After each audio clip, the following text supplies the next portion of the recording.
Why are we called? Why are we called meat? Why are we deaf? Why are we deaf, dumb and blind? dumb and blind? Why is everybody making progress, yet we seem to be lagging so far behind? Why are we mistreated? Why are we in this condition, stripped of our name, our language, our culture, our God, and our religion? Here in America, all of our religious training has been gotten by the preacher. He has told us of a heaven way up in the sky that we can't enjoy now, but rather after we die. But all of the years that we're living, for us there's nothing but hell, pain, torture, and misgiving. Yet the Bible speaks of a heaven filled with material luxury, which the white man and the preacher has right here, so we see. So my friend, take it for what it's worth. Your heaven and your hell is right here on this earth. Good rising, family. Good rising. Good rising. I have to admit that I'm really enjoying these discussions that we have. And this is not a discussion that we can complete in an hour and all of a sudden we have all the solutions. But I feel we have to continue to press forward with this in mind as it crosses our path, as we're reminded how much work is needed to repair not only Black manhood, but our sisters in the ways that they may find themselves deficient. This is not a blame discussion. This is a crucial discussion. And we have to, in cleaning up our situation, we're going to have to get dirty. We're going to have to get down in the trenches, in the mud, where many of us, not all, but many of us find ourselves in order to clean everything up. Because you have to understand, on a mental and physical, spiritual level, we have been under attack for hundreds of years in America and all over the world.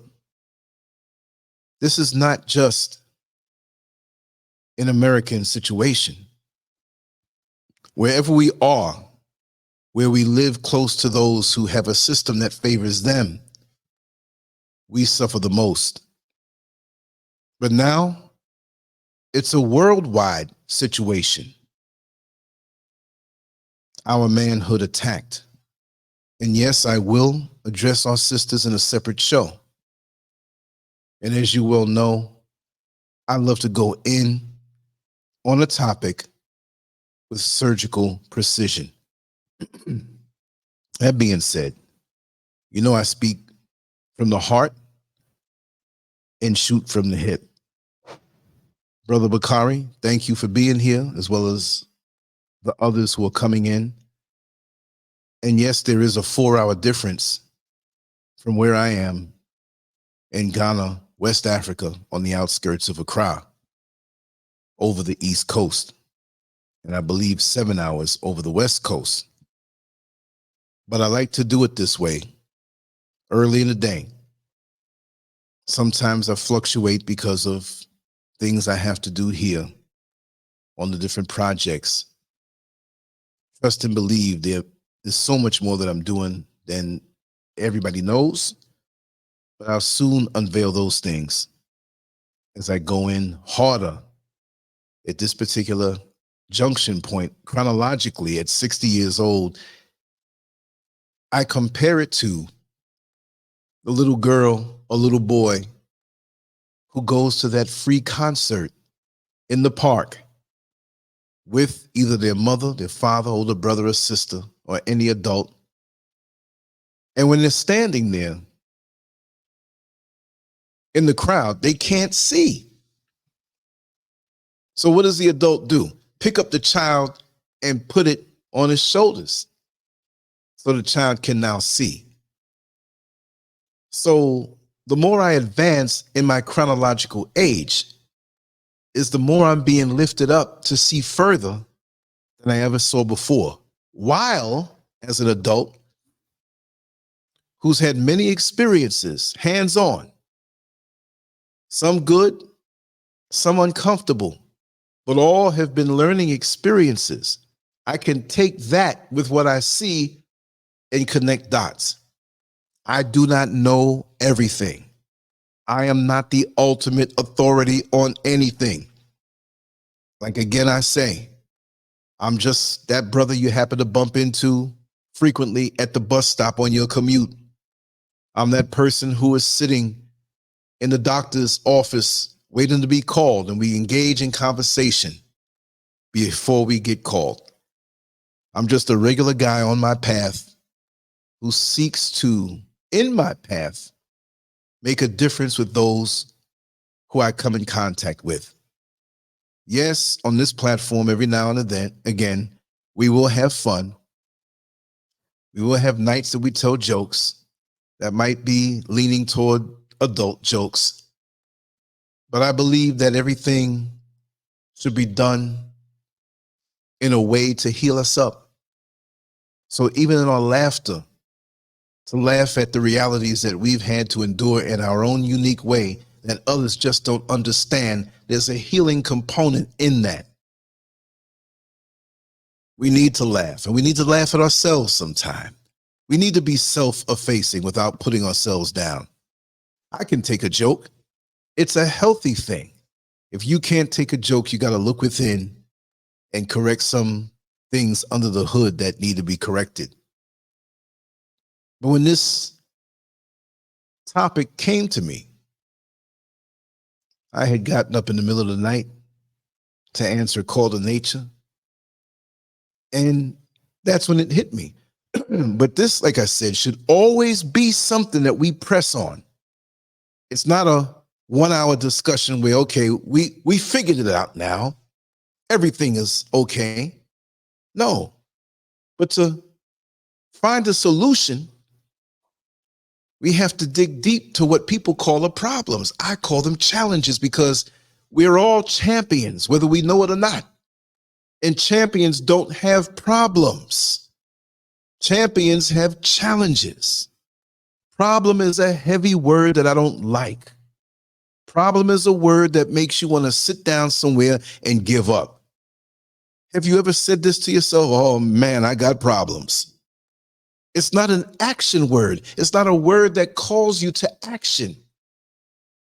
It's a word that makes you want to quit if you have the perception that you have many problems. But when people tell me, Lance, you got a problem over there, I say, no, I have a challenge. And I'm going to find a solution, whether I know it at the time or not, to go and surmount this challenge because I am a champion. And many people in the American African community, I'm not going to say African American. No. American African. Do you say your name backwards? Do I say SCURV, Lance? SCURV, or actually SCURVin,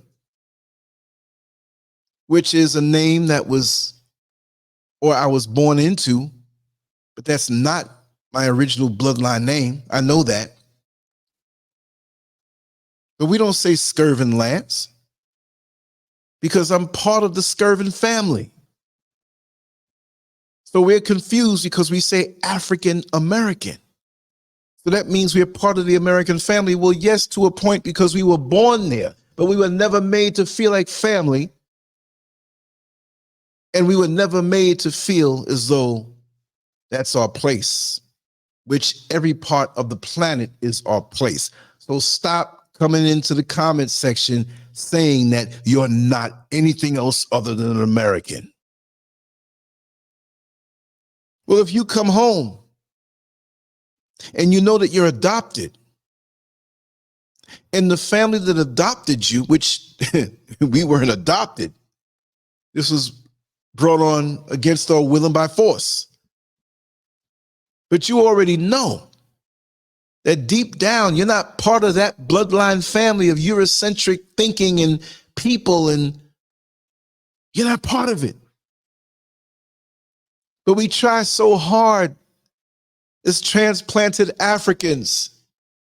And for your information, if you don't know, my bloodline comes straight back through Ghana, where I'm living now. I know it irks some of you to hear that. But 93% of all Black Jamaicans are directly tied to Ghana. And my father, while he walked the earth, was a Jamaican, old school, not one of them clown, boomba types. He was a real man. And he helped me to guide me into true manhood. Even when I had periods in my life where I wanted to play around a lot, as many of us go through that. The basic wiring was put in me. And so eventually, as the cobwebs of carnal endeavors were wiped away, I knew what it was that I had to do because I had instructions from the womb. So I never had to search outward. I welcome the influences of righteous manhood. As I read the autobiography of Malcolm X and was influenced by Muhammad Ali in boxing, the sport I love so much, and so many other people that weren't just athletes. Those countless faces of Black men that influenced me in the community. Those countless faces of Black men that my father introduced me to, that still have an influence on my life as I think back. I don't know if you remember, for those who are old enough, there was a TV show named Kung Fu. And this particular gentleman, who was a martial arts master, he would often have flashbacks of times when his mentor would give him life lessons. And so he might have a battle to deal with or some type of altercation, which he was a peaceful man. But when challenged and when he was forced to go into using and utilizing his martial arts skills, right before, he would have a flashback for a moment of a lesson that pertained to what he was dealing with at that particular moment. So I have these moments. I know that my memory is a great thing. I live in a manner where I'm not depriving my brain of oxygen by smoking cigarettes or weed or whatever. My brain was made to operate off of oxygen.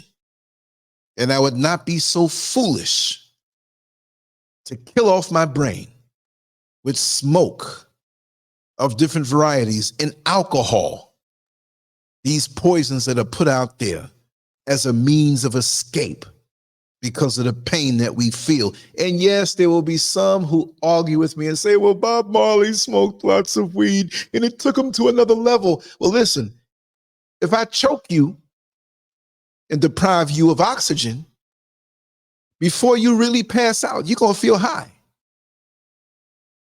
Oxygen deprivation is nothing good. So this is why I feel my memory is very strong. Plus, every moment that I've lived in that moment. Too many of us wonder why we're not effective in life.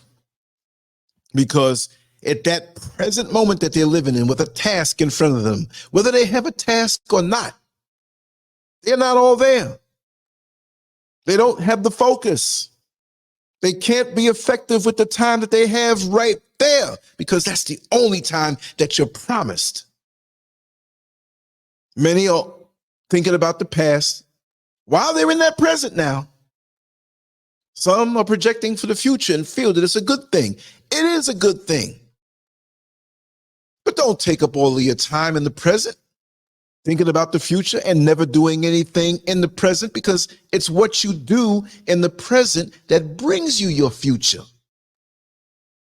So if I sit out on my backside all day projecting one day, and then I drop dead, the one day never comes. But if I do what I have to do as a foundation connected to the future, I'll make it there because the future is now. So in those moments where I was taught different things by my elders, and at this age, I am still taught many things by those who may not be my elder chronologically. They might be 10, 20, 30 years younger. It doesn't mean that when you reach a certain chronological age that you can't take instruction or learn from somebody who is younger than you. That's where we all, or many of us, make a big mistake. You don't know nothing. You younger than me. You can't tell me nothing. Yes, Raw Reality, remember that.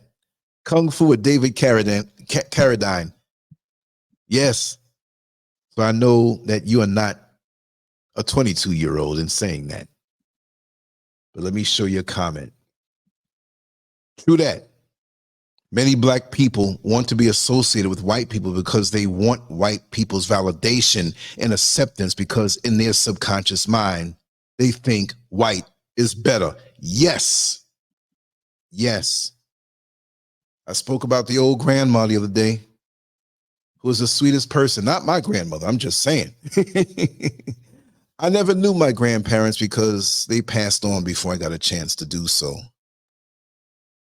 My grandmother in Jamaica, she passed away when I was very young and still in the crib.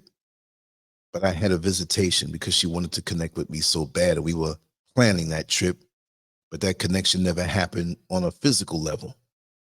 So this is why I know that there's so much more to this existence than we could ever grasp. And so we need to not allow what we see, what we're shown, the manipulation of our mind, the stereotypes that keep us lodged in a place where we cannot grow. I say this in an unashamed manner. We are the strongest. We are the wisest. We are the most connected on a spiritual level if we choose to be. Because even our sense of spirituality has been tainted by the carnal things that we feel on this earth. We all have the potential to have that third eye. We all have the potential to have that gift of discernment. That's often used as a Christian term, but that explains it the best. The sixth sense, whatever you want to call it. But just like when you eat a bad diet and wake up in the morning and there's stuff dried up, discharge, encrusted in your eyes, and you got to wipe that stuff out of your eyes. You can get flashes of what you see in front of you, but there's something blocking your view, so you got to rub your eyes. And that's your body screaming out, discharging substances. All that mayonnaise you ate on that hero and slapped on more. All of those extra donuts that you ate, and your body is trying to get it out, not just through the obvious place, but through your breath, through your skin, through your eyes, every orifice that you have. It's trying to get rid of it. So you have the potential for great sight, but your eye Your spiritual eye is clogged up.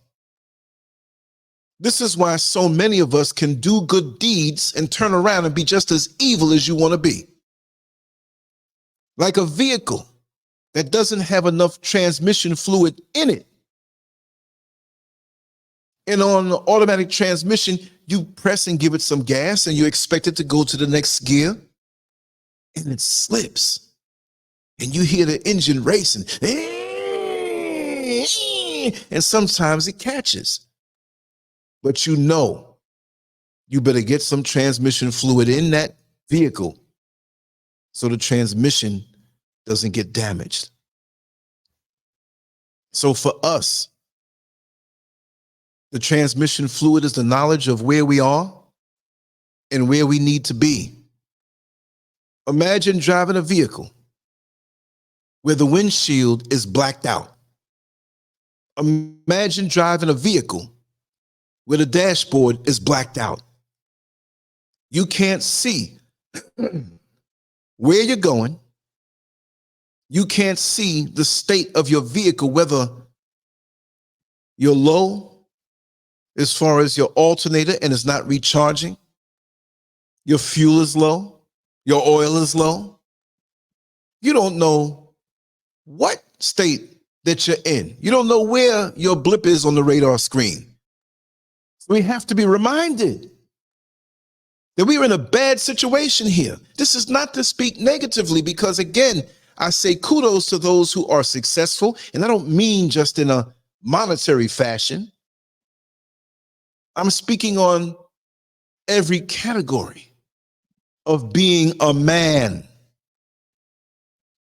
On the banner in front of you, you don't see malehood, because all of us who are male and born male, we're male. The equipment is standard to know that we are a male. Some of us have a little longer bit of the amenity than others, but that does not define you as a man. If it went over your head, let me say it like this. The penis size and length and girth doesn't define you as a man. So even if you have a little wee-wee, you can be more of a man than a male who has a penis swinging down to his knees. And that's the damn problem with us. We've been made to think that that's power. In a way, it could be, not because of length, but because of the children you produce. And if you're a true man, you have wisdom to put something worthwhile and productive into their head. And you can build an empire. But what good is it if you have the longest penis that you feel proud of and you impregnate many women, but you ain't got a damn ounce of sense in your head to raise an army righteously, to raise an empire? That's the easy part. To put something in an orifice, move around a little bit, feel good, and eject some sperm to hit egg. I bet when you go to the kitchen and make a meal, you don't just whip up the ingredients and just walk away and not put it in the oven on top of the skillet. You finish the job. So we have so much unfinished business in our community. And when I say community, I don't mean just a certain neighborhood. I mean the community of our mind, the things that unite us, the things that we have in common as far as our adversity. But I don't want to define it as far as just what's coming against us. Just like the song. What was it? Roberta Flack? Remind me, Raw Reality. Where is the love? Where is the love? Where is the love? I can't sing, y'all, but y'all know that song. Where is the love? See, we have adversities now, internally, that we're responsible for, and externally. We can defeat both. And we always had adversities internally and externally, in our mind and externally coming at us. But the difference is, and I was born in 1963, but most of my consciousness was formed in the 70s. And I hate to use that word consciousness, but that's just verbal shorthand. My awareness of the world, which started in the 60s, in the late 60s at single-digit ages, but it bloomed because I didn't have to ask as many questions as the 70s moved on. My mother and father were there to answer everything and tell me the real nitty-gritty. But what I see is that we have less love for each other, and I know it's by design. And how do we bring that back when we're like an entity that enters the body as a virus, or we have some type of disorder where our own body eats up itself in some rare disease that a doctor can't figure out what it is? Well, in 2023, that's us. In 2023, many of us, not all of us, are worse off from the prior generations. And by the way we think and how we react as opposed to acting, the worst is yet to come. Do I want this to happen? No.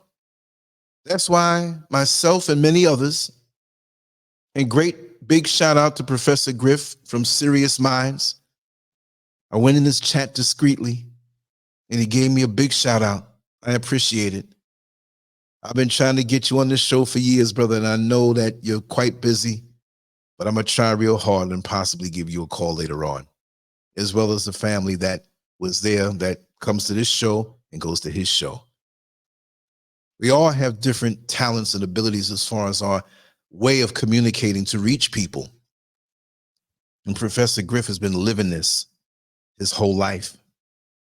And me being someone in his age group, I've been a fan of the music of Public Enemy that they tried to eliminate because it was teaching too many people too many things. But isn't it something how many of our brothers who have a limited way of thinking cherish their organ, their sexual organ? And I often wondered why. But it came to me as a teenager, because I was always one who was a person of deep thought. And it hit me. For some black males, that's all they have. For some black males, that's the only area in which they feel that they have any semblance of power. And I began to test that theory by observing what's around me.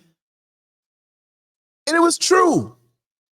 Not in every instance. Of course not in every instance. I'm not saying that all black men are like this. Again, kudos to the black males who have turned it around and become men.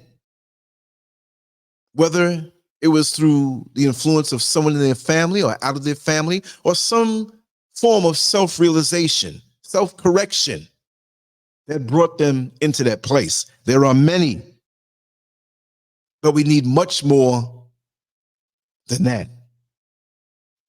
And I began to think about slavery. And I began to think about the plantation. And I said to myself, they used to use the biggest and strongest of us who are on the plantation as males. Not to say that there weren't men there, but they couldn't be men in that system. If they were, they pretty much were killed, lynched, done away with, had fear put into them when they buck broke the biggest and strongest who didn't obey or rebelled or seemed to have an attitude with the authority by force that the slave master had. So the tallest, strongest of the slaves were brought in to breed. It was okay to be caught having sex with any woman. Some had wives, but oftentimes it didn't last long, because if you were sold to another plantation under another slave master, you can kiss wifey goodbye. It was looked at as a temporary arrangement to soothe you for a time, as you had to deal with wondering if you were going to lose your life that very day. So they were bred, and the slave master loved it. He might have been having sex with the woman you were breeding with, hence the different complexions at that particular time, although naturally we are full spectrum because we created everything that walks this earth. But it was okay. So fast forward into the present, and we try to get married, but we don't even know how to stay married if we are into our malehood and not manhood. We don't think twice about going through the process, the very pleasurable process of breeding. And because there's no commitment in our subconscious mind by the way we were brought up from slavery, it's easy to leave a woman with a baby. And the government has no problem pitching in to help subsidize that fatherless child. The same way it was in slavery. The slave master didn't mind feeding that child, keeping that child in line. Now they'll lynch the baby too, molest the baby too. But that was more male power if it was a man, and that was another woman to be bred to make more, because to have a slave, you are rich because it's going to produce for you. So the more slaves you have, you can sell them. If you had a woman there who was part of your plantation and you adored something about her physically, well, you might have kept her aside because you might want to knock on her door at midnight.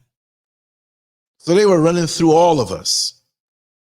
And it must be noted that some of the slave masters, they may have looked at some of the male slaves and had a twisted lust in their heart. So not only were the black males who were there breeders, they were being stuck in places where only things are made to come out. See? So now we have these spirits on us. We had it injected in us. We had to deal with the free-for-all for hundreds of years of this indulgence. And after we were set free, we still did these things. And then some of us try hard to do it right. And this is why back in the 40s, 50s, and 60s, the majority of black households, I don't have the numbers here on hand, but you have heard this before, and I can pull it up if you need me to. Not right now because I'm on a verbal flow. But then it was at a high point, and we were on our way. And we had the nerve, I say it that way because that's how they thought, we had the nerve to say that we deserve equality. But they never saw it that way. Hence the civil rights movement, which brought things to light. And many of us at that time dealt with it in different ways. Usually it's said we had the Martin Luther King Jr. way of thinking and the Malcolm X way of thinking. But Martin Luther King Jr. started to come over to that ideology of Malcolm X, and he had to go research it. It's all there. But this is why they don't want us to connect with the true history and erase our history, to recalibrate ourselves, to know where we went off the path We went off the righteous trajectory. We are lost again now, and we don't know where to start. We're like the 5 blind men feeling up on the elephant. What do I mean by that? You had one blind man feeling the ear of the elephant, trying to describe to the other 4 blind men what the elephant was. Well, from what I can feel, I'm feeling the big ear of the elephant, and the elephant has got to be like clothes hanging up to dry on the line. And the other person is saying, no, I'm feeling this big, long trunk-like thing that we call a trunk. And the elephant is really like a long hose that you'd use to vacuum things up. Then the third blind man said, no, you all are liars. There's something wrong with you. I'm feeling something part of the elephant here that feels like a tree trunk. So an elephant has got to be like a tree trunk. That's the state of us right now. Trying to define who we are in a very fragmented way. You see? So we are lost. Yes, we come from different parts of the world. Yes, we have different cultures within the melanated race. But we fight hard to show how different we are and want to argue over that when we're all under attack. We waste time stating that I'm this and I'm that. I'm FBA, Foundational Black American. I'm ADOS, American Descendants of Slavery. I'm indigenous. I was always here. I'm LGBTQ. I don't know nothing about you Negroes. I got a white man with me. We're so sick. Brother Matthew, good to see you again. Saw you on the show last night. I greeted you on Professor Griff's show. I'm glad that we're going around to places and people where we can really keep ourselves in the right state of mind. Exactly. Willie Lynch on steroids, raw reality. Willie Lynch on steroids. And it's worse. We don't see it. And we're told that we're being elevated. We are told that we're making progress. Well, you people had Barack Obama. You people have Oprah Winfrey. You people have Tyler Perry. You people have a TD Jakes. All these Masonic age agents. Come on, man. And you project them out to the world to make us feel as though we're going crazy because we know what we're feeling. And you project these people to say, we can do it. But you take a handful and you allow a handful to say, we as a people have come a long way. You elevate them. At the same time, the system fights harder to keep us down. But we have the power easily to defeat the system with self-discipline and an awareness of where we stand and what must be done, the task at hand, and it will take a while. We didn't get in this position overnight, and it's going to take us a while, but still, in my mind, we're going to fight like hell to get it all done now. But how are we going to get it done if we don't know what to do? That's right, the Black Boule. Those bastards that sell us out while smiling with us as they give out Thanksgiving turkeys to our poor neighborhoods. But they make sure to look out over the horizon to see if there's any independent Black voice that really and truly wants to liberate the people. And they made YouTube. Now they have all of these YouTube revolutionaries.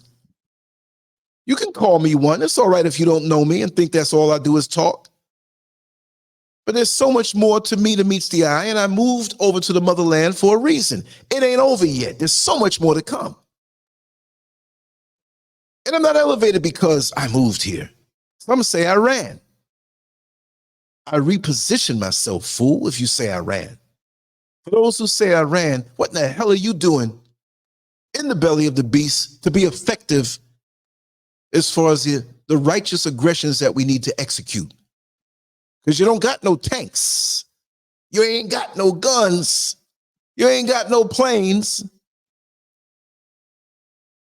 But you coming against me on the way to the job of the white man to punch that clock, and you better not be late, Sambo. And I'm not putting anybody down who is on a job. We still have to get this money to survive, but we can have a plan to get off the plantation, and it doesn't mean you have to come to Africa. You can be right there or anywhere in the world, because the cross threads are always on our backs wherever we go, because of these stereotypes that have permeated and infiltrated the minds of the world, that they already have an opinion of us before we even arrive.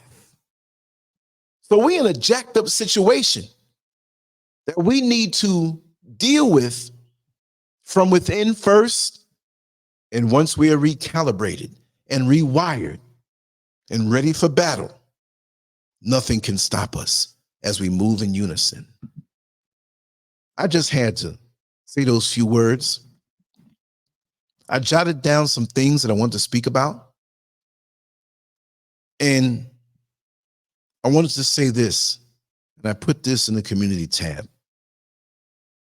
While there are many African American or American African men who are succeeding in life, many have failed miserably living in the United States.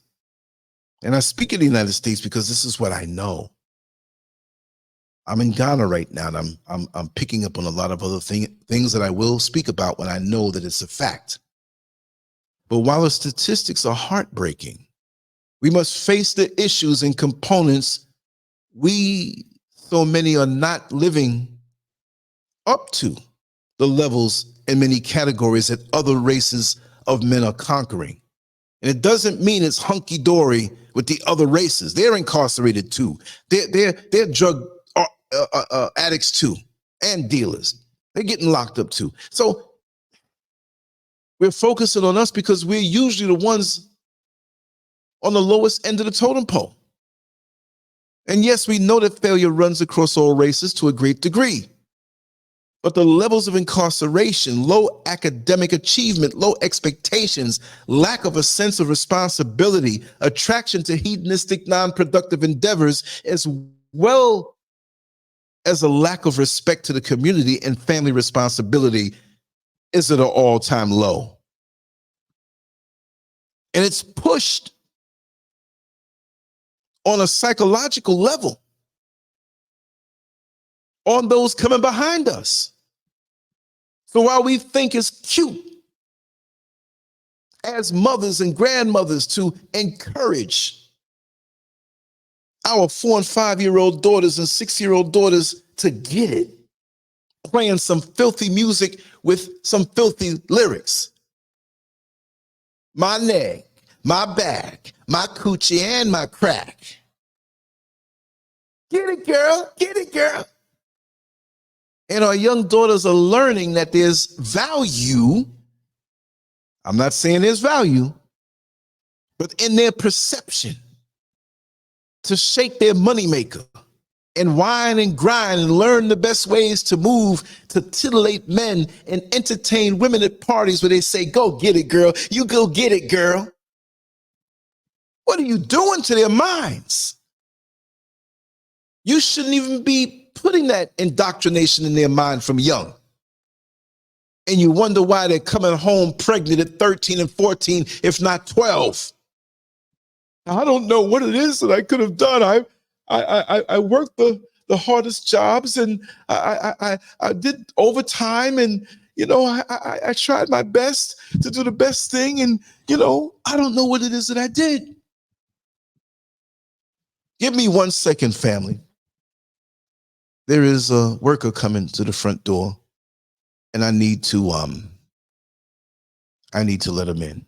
Give me 90 seconds tops or less.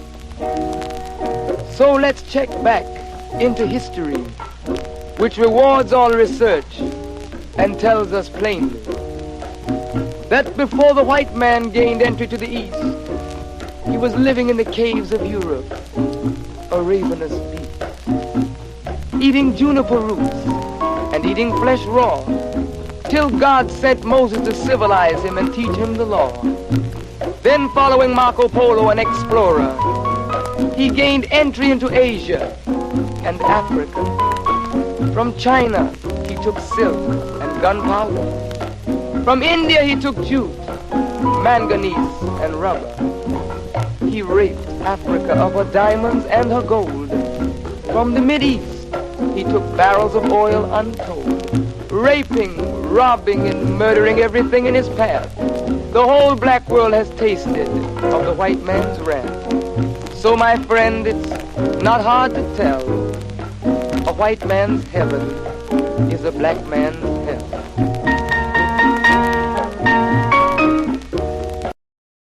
Okay, family, sorry about that. When I saw the car pull up, I thought it was someone else, but that was Mrs. SCURV coming back. She went to the nursery early. She don't play. She don't play. I even kind of got off track from where I was flowing, but we'll be back. I'll be back. I'll kind of catch up on that. Yes, our daughters coming home pregnant at young ages. Yes, I know in different cultures across the world that as soon as the menstrual cycle begins, that it's okay in those cultures to have children. But in the society that we live in, don't think it's 12 and 13-year-old boys and impregnating 12 and 13-year-old girls. We have a lot of sick puppies out here that are predatory, and we spoke about that the other day. And oftentimes when there's a subject that I speak about, I'm gonna bring it up again because it's all interconnected. We cannot remove one category or a topic of what we're speaking about in a way as when you're cutting a cake. You know, you're cutting a wedding cake or a birthday cake. Nobody looking, you're trying to get a bigger piece. That's why you have a person who serves it out. So we think we can just talk about one thing and remove it. That's the Western way of thinking. It's the same way when you go to a hospital to get some treatment for an ailment, and they just deal with that physical issue. But there's an emotional, a mental, and a spiritual element to that sickness, that disease. But we never acknowledge that. So unless we address the spiritual, mental, and emotional aspects of what has manifested in a physical way, oftentimes that same ailment will come back or resurface as something else. We talk about the dietary, that's wonderful. But if you screwed up in the head or twisted emotionally or spiritually off, you can go to the gym damn 7 days a week and eat perfect. Those sicknesses will creep into your body. So this is why we have to keep ourselves in line. Hence my move to the motherland. I can have a little more peace and quiet here. I don't have to deal with the stresses that are targeted toward me here. Yes, we have the colonial mind of the black man and woman here, but they don't know. And me being who I am, I can help them with that. And they're more receptive, even though they resist. I can deal with that more. I'm an oddball out here, right? I'm different. I'm not the typical American African that they are used to dealing with. So this gravity is lighter for me. I'm like young Superman when he was put into that rocket by his father because he knew that the planet was going to blow up. So let me shoot my son out in the rocket. At least he won't blow up. If he doesn't make the rocket trip, well, he would have been blown up if he didn't try. And he lands on Earth, and the gravity is different. So now on his native planet, he was a regular dude. But now he came to a new planet, and he realizes that he has powers far beyond that of the normal man. So I can recharge here. I can put in a distance my life and dissect it in peace and have the answers come to me better. So I am healing up from all that I've had to deal with in America. The miseducational system, the police harassment and getting beat up by them 11 cops back in 1989, the twisted relationships that I had. If I didn't have the parental guidance, now I made decisions on my own to do some things. And I realized now that I was protected. But I had the foundation put in me, so now I can dip in to that toolbox of the attributes that my parents gave me, as opposed to reacting and being distracted. Because that's what a lot of us do in America. We react to the stimuli put in front of us.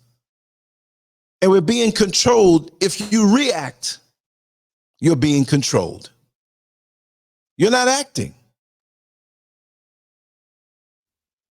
You have to act. You have to think first. You just don't give a knee-jerk reaction. You take back control of how you move through this life. If you go and break up a fight between two brothers, two black men, and you know that you have the solution to speak to the both of them to bring peace between the both of them, and in you breaking up that physical fight, all because I've been there. I might have been the shortest and the lightest, but I used to do, when I worked in corrections, I used to work as a bouncer in a couple of nightclubs in Orlando. So I may not have had the physical strength, which I feel I still do, in comparison to the burly 6'8" and 6'7" dudes that work with me in the jail. But I can hold my own. But in times when I went in to break a fight up, oftentimes the guys that were fighting were bigger than me. I'm 5'10", 240 pounds. I'm kind of sizable for my height, but I had to be faster. I duck down and run through the crowd where they couldn't see me. And when I would get into that storm of black male testosteronized aggression at each other, more so than not, I took a blow to the body that wasn't meant for me.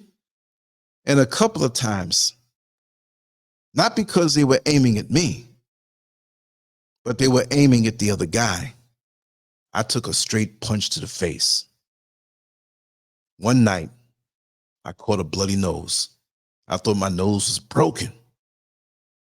I could have either decided to react, or, as I did, I acted and chose not to get angry and get caught up. And now we have three of us fighting because I understood what was going on and it wasn't meant for me. And my goal in acting was to bring peace. Because if truth be told, I knew both of these brothers from the jail that I worked in when they were incarcerated. And they were both good brothers. Now, if they were on a low vibrational, you can't reach them type of vibe, I'm just going to yank them apart and that's it. Now, if you won't go outside in the parking lot and shoot each other, I hope not. But what I saw of those brothers in the jail, that they were salvageable and very intelligent, because I spent hours, days, weeks, months, and years with some of these guys. So we have to know how to act. Not acting fake and acting isn't acting, but act where you choose your movements. You choose how you're going to move, as opposed to reacting to what people throw out there for you. Because we'll have people say things to get a rise out of you. Now, either you can get angry and react because they controlled you with their words, or you can deal with it by not saying anything in reaction at all and acting. Now, sometimes you can choose to act, to verbally rip them apart and have them up the next night wondering, why did I mess with Lance? I might choose to act and verbally rip you apart and tell you some things you didn't even thought I knew about you. And say some things that you thought were only in your subconscious mind, secrets and hidden. I'm a good assessor of character. I'm a person who strategizes, not because I want to come at people. When I know you have a certain feeling in your heart, I'm going to read you like a cheap novel, and you're going to wish you didn't come at me that certain way. As in boxing, they call it effective aggression.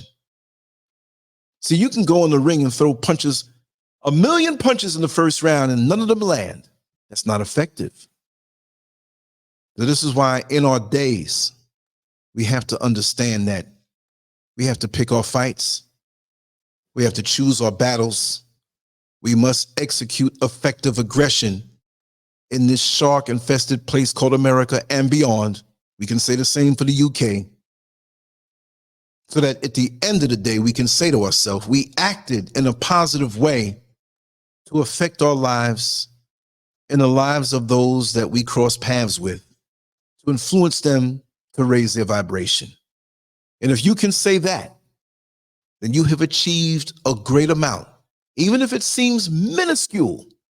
But to plant that seed, to change our thinking and change our trajectory so that we're just not males, but we become men. Because there's a lot of things put out there by these people in the entertainment industry, in the educational system, and all these different systems to egg us on to only be males who the only thing we can be proud of is the size of our dicks. Yeah, I said it. We on the corner. Young lady going to work, dressed up nice and decent. But since we feel that we only have power, and this is not all of us, what's the first thing out of our mouths as we sitting there on the corner doing you know what and I don't know what? And this is not all of us. I'm not feeding into the stereotypes, but I'm speaking about a very specific scenario. See, I don't have to verbally plagiarize any people out here on YouTube. You got these fools who they want to be so spiritual and I am this and I am that. And their lives are just jacked up if you really only knew who they were. I'm speaking from experience, and I will speak on shortcomings. I will speak on bad decisions because I've made bad decisions. I've had shortcomings. I've had poor judgment. But in assessing that particular scenario where they got the brother who's up early in the morning not to go and secure his family on a financial level, on a security level, he just out there. I'm not saying he's selling drugs. He just riffraff. He been up all night. So we got this gorgeous, decent, righteous, purpose-driven sister. She may not be driving at the time, but she's going to take public transportation. She might have to walk a couple of blocks, city blocks, to get to the bus stop, to get to the train, to go to where the cabs are. And this brother tries to speak to her. Good morning, sister. Her feet don't stop because she's got somewhere to go. Her time is precious. So she says, good morning, brother, and keeps going. And he's saying, well, can you come over and talk to me? And she's like, I'm sorry, I have to get to work. Oh, you think you too good for me? You think that you better than me? Here come the low self-esteem coming out. Because you don't feel good about your lives. You don't feel good about your existence. You're producing nothing except a bad, hard time in a bad situation. Now, all of a sudden here, this young lady who gave you no reason to call her the B word. You call her all kind of itches and hoes and hookers and, yeah, you scared of this dick because I'll break your back out. Nigga, is that the only damn thing you think you can do?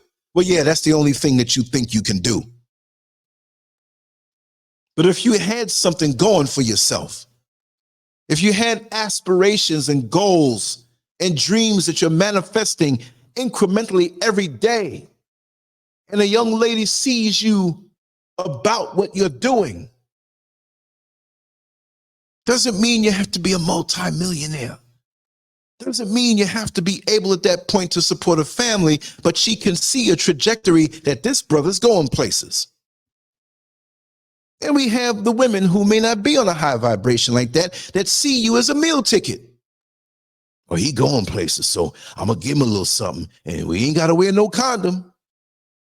But I bet you if I can't get no money out of him, I'm going to bring him down to child support court, just like the breeders that they had in slavery.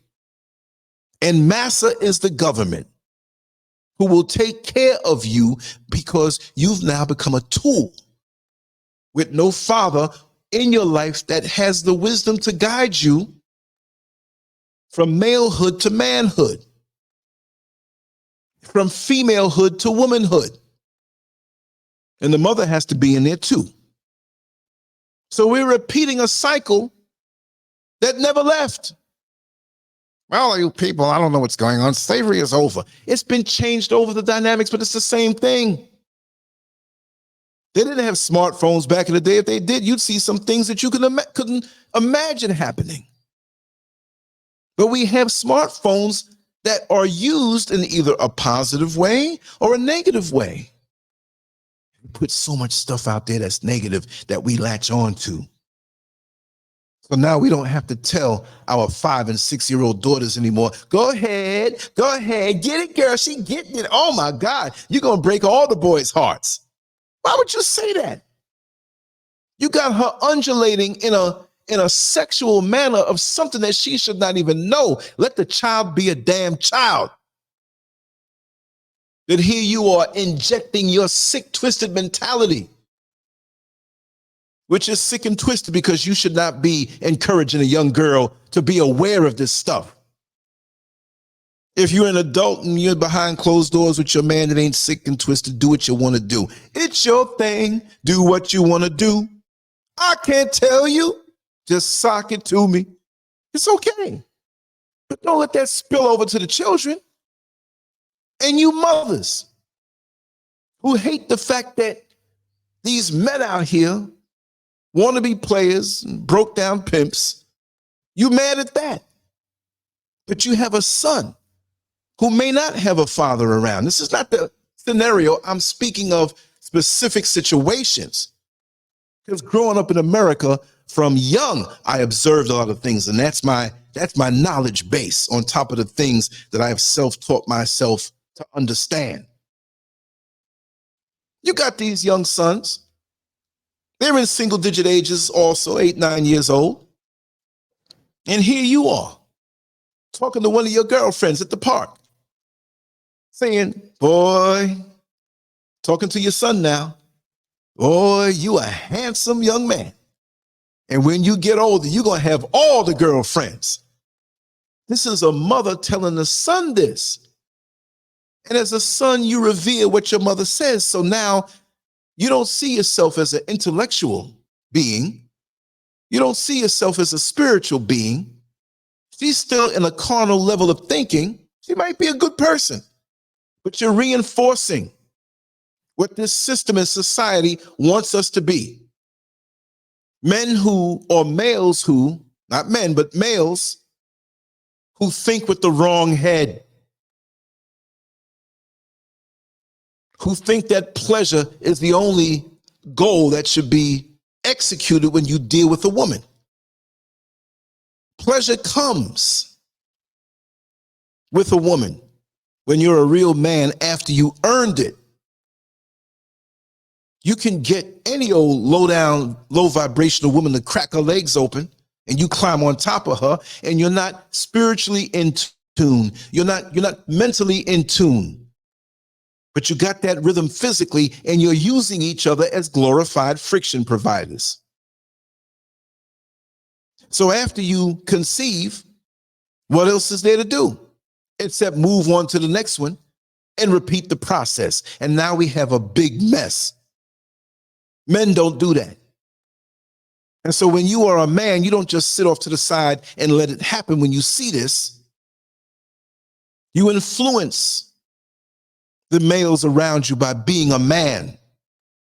You don't always have to sit down and talk with them, because you might have a mother or another male who is a father to that child who doesn't want you saying the righteous stuff, because it shines a light on what they did not do for that child. So if you walk tall and you carry yourself in a decent manner, and as much as you can afford, it doesn't mean it has to be designer clothes, but you dress clean, you look clean, you look above the atmosphere in which you may be passing through or live in. Because there are a lot of decent young men and men, not males, and women, ladies, in the hood, but it doesn't define who they are. They may not make enough money to move somewhere else. They might be there for a time to save money. They might be a student, who knows? But your atmosphere and your environment should not define you. As a male, hopefully you can see this and think out of the box that you've been put in, the barrel where all the other crabs are who have the crab mentality. Let me talk about a few things. I didn't know I was going to rant this long, right? But there are a lot of things that go on with us, and I'm going to throw out some ideas. I may not even go in deep on it. This is not a statistic show where I'm giving you numbers and bore you, because we know how it is. But I jotted these down on paper. And I'll say half of American Africans, what many people call African American and Black Americans, born poor, stay poor. We're talking about money. We're talking about going beyond the environment and not adopting the rhythms and mentalities and lack of information that keep you poor. Another thing I wanted to say, and all of these are talk show topics that I'll be doing. Most Black middle-class kids are downwardly mobile. Most Black middle-class kids, I'm going to say it, I'm not trying to throw off on anybody's child, but they are made to be stupid, because it's a downward intergenerational social mobility from the middle to the bottom. And it's a very common thing. 7 out of 10 Black Americans, I'll say Black Americans now, born into the middle class fall down lower these days. You see? They're going to fall down the ladder unless you infuse them with something to go against what the system is pushing on us. If a hurricane is coming and you live down in the South, in Florida, Alabama, Texas, you know, because of that weatherman who's talking about Doppler radar, we have a system forming in the mid-Atlantic. And the trajectory seems to be coming toward. We can't say precisely right now, but here are our computer models of where it could go.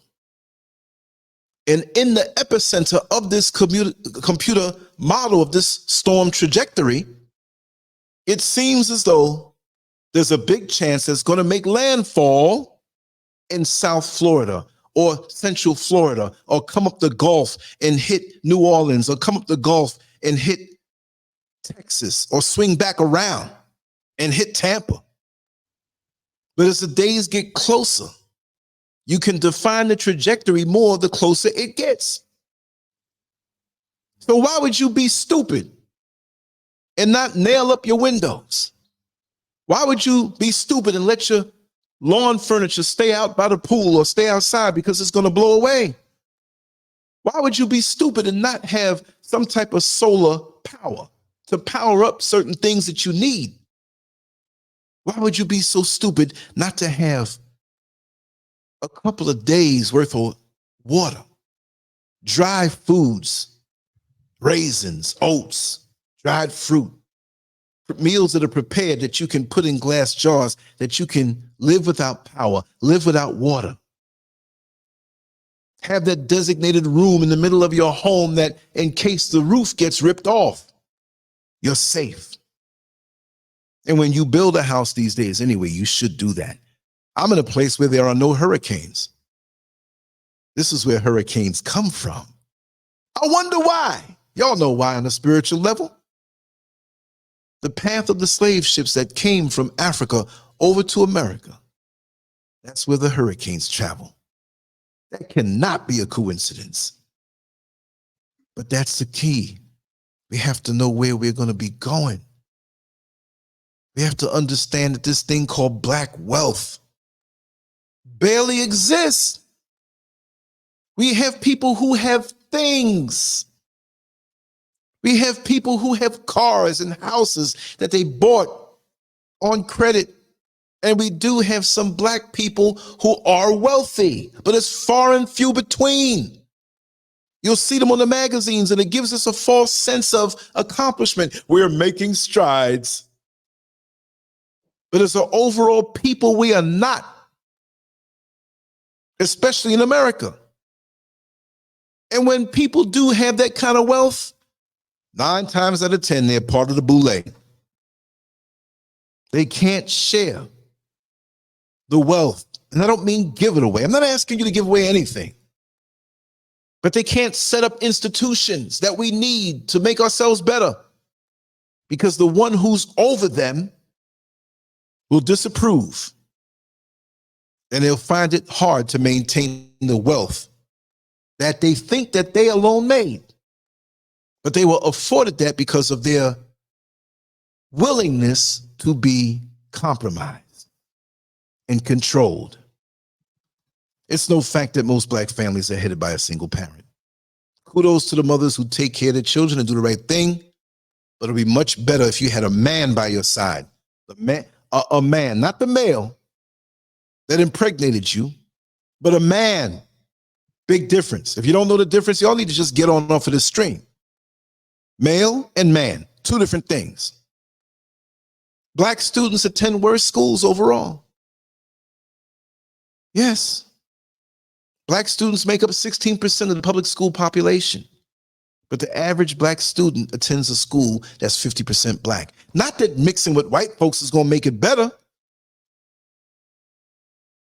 but if you're in perfect health and you want to go visit somebody who has the flu really bad, are you going to go up there to that person and sit next to them and hug them up and kiss them up on their mouth? They got snot and coughing and the room stinks. You know when the person got the flu, you go in there, you smell that sick smell. Because they coughing and hacking and the air is tainted. All of a sudden later on, you got an itch in the back of your throat. And we make that noise, right? You hear it? You start coughing. And we say, oh my God, I think I caught the flu. Why? Well, you were up with the people who had the flu. And many of our black peers when we're young. Now, from what I see, are caught up in social media, caught up in all, like the old Southerners used to say, caught up in the devilment. And I'm not believing the stereotypes. No, but they fall victim to the stereotypes because that's the bar that they aim for. They got all these songs out. What was his name? From Florida.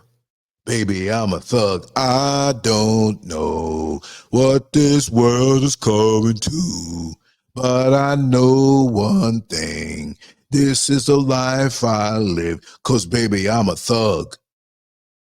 It's a catchy tune. I actually like the song for the creative images that they put in the video. It's a funny video, but me as a grown man can filter through and not let that influence me. Our children do not have that ability. We can laugh at a joke that doesn't seem quite right because we can filter through because our minds are right. But you can't repeat certain jokes in front of your children and expect a different result. You can't do it. But here's a couple of things I jotted down and we're going to move on. And all of these topics that we speak on the LANCESCURV show is not going to be complete in just an hour or 90 minutes. This is just stimulation to maybe think a little different or think along the lines that you've always been thinking, because those who are watching and in the chat room, I'm not telling you something you don't know. Maybe there's a slice of something by the way I say it that you say, hey, I wasn't hip to that angle. But y'all are here because you understand. And hopefully there's 5 or 10 people here out of the 34. And this is on this platform. This is broadcast right now across a whole lot of Twitch, 2 Facebook pages, Twitter. What else? What else? Let me look at this thing here. What else? LinkedIn. Rumble. We're live on Rumble. Every time I go live here now, we're live on Rumble. Unless I don't have the time to set up everything, because I got to take time and set these things up and link things up. And then afterward, I got to put it on the site and add in the links that I use to talk on the show. That's why you all need to go to LANCESCURV.com. It has 22 and a half years, almost 23 years of the work that I've put out. So I'm not just some talking head. The political illustrations, the written articles over the years, the interviews with people that you probably don't even know I interviewed, because I'm going after some heavyweights soon. This is not some late minute midlife crisis, narcissistically driven fad to feel good that people are looking at me. I can put the camera on and show you right now. I'm the same guy. But I can pick my nose better when I'm just playing with y'all. But yeah, education. What's the issue with education in Black males? Low academic achievement. See, we learn a little different than what this system presents. We're intuitive.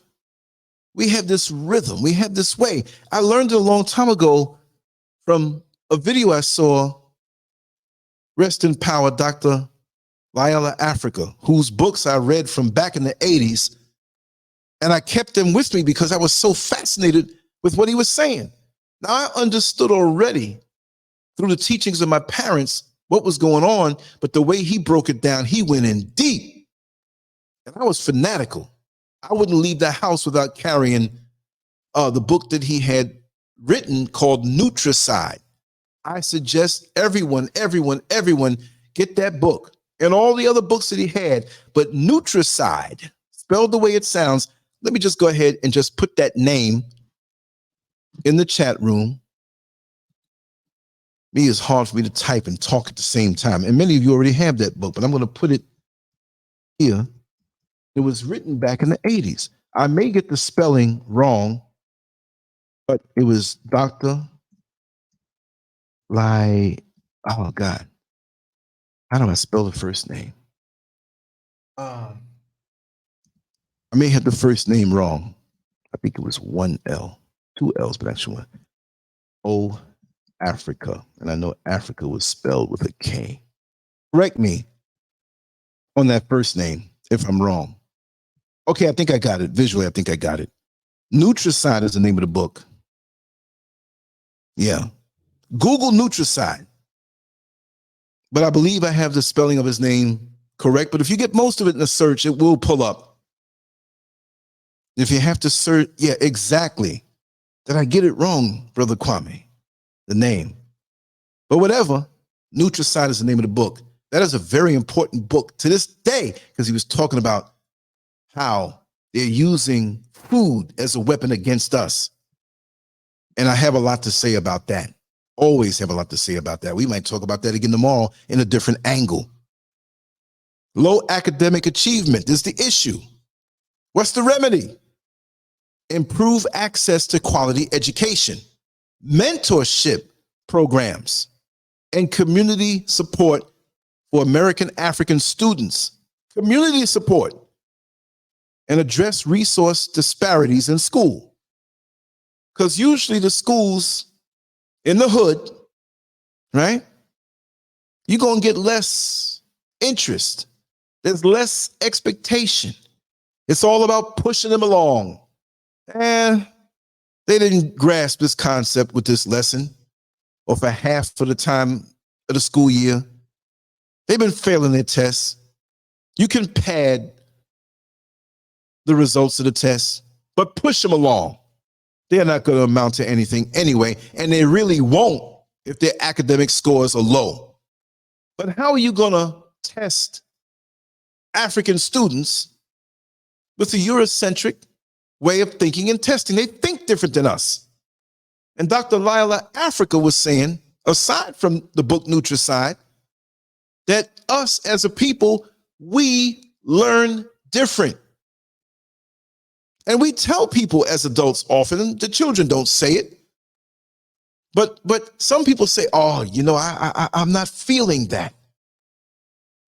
I'm not grasping it. You got to tell it to me a little better because I'm not feeling that. So you have to tell them in a way maybe that stokes the emotions to get them to learn something. Now the next person might say, you know, I'm not really hearing what you're saying. So now you've got to present it in a way with words now that they can hear it. And then you have a person say, oh man, I'm not seeing it. I'm just not seeing it. So for that person, you may have to present graphs, statistics, and studies in front of them that they can see.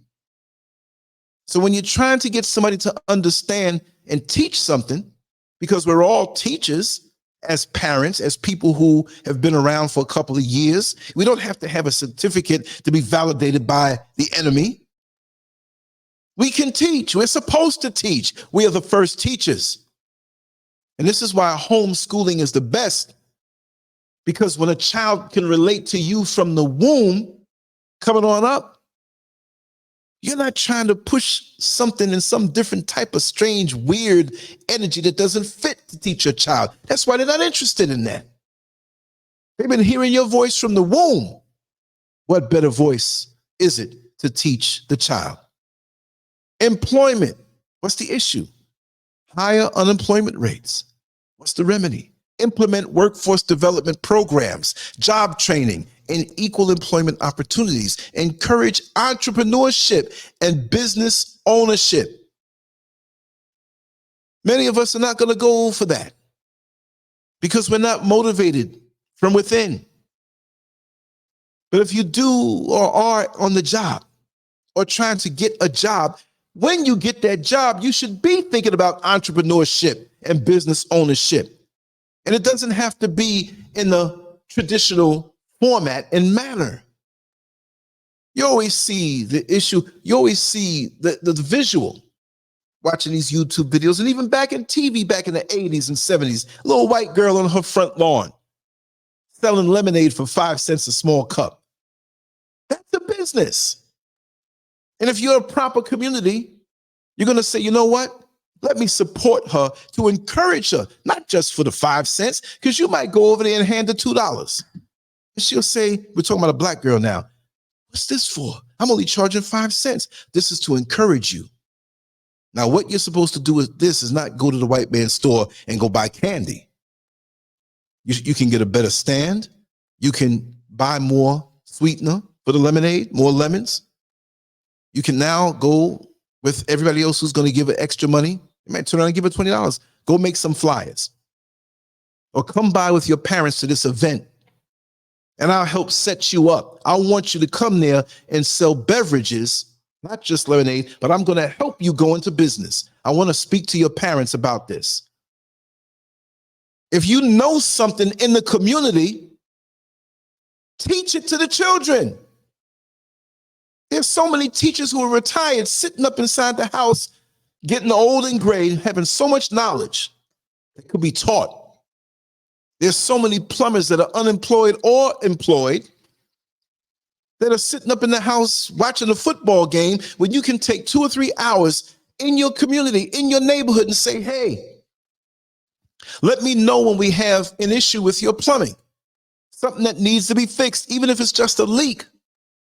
And I want to bring a few of the children with me, and I want the parents to come if they can, but have some parents to come because we don't want any accusations levied against me by jealous parents. And we're going to go to Home Depot or Lowe's. And for those who are not in America who know, those are the big box stores where you can get home improvement type material, painting, tiles, plumbing stuff, electrical stuff, lumber, building materials, stuff like that. And we're going to go and assess what the problem is. And then we're going to go and buy what is needed as a plumber. And I'm going to show you my tools. We're going to show you the tools at Home Depot and the purpose of it. I'm going to teach you everything that I know in plumbing within an hour or two. And then we're going to go to your daddy or your mama's house and fix that leak. Now they have an awareness that they can do it themselves. Now they have an awareness that they can fulfill a need in their community, and you don't have to go and call someone who doesn't look like you into your community for them to charge you a high price for a simple remedy. We got all this time in the world. We're surfing the net. We need to put hands on each other. I don't mean touching anybody. I mean hands-on organically with the knowledge to share. That's the remedy. Criminal justice, what's the issue? High incarceration rates. That hurts. What's the remedy? Reform the criminal justice system.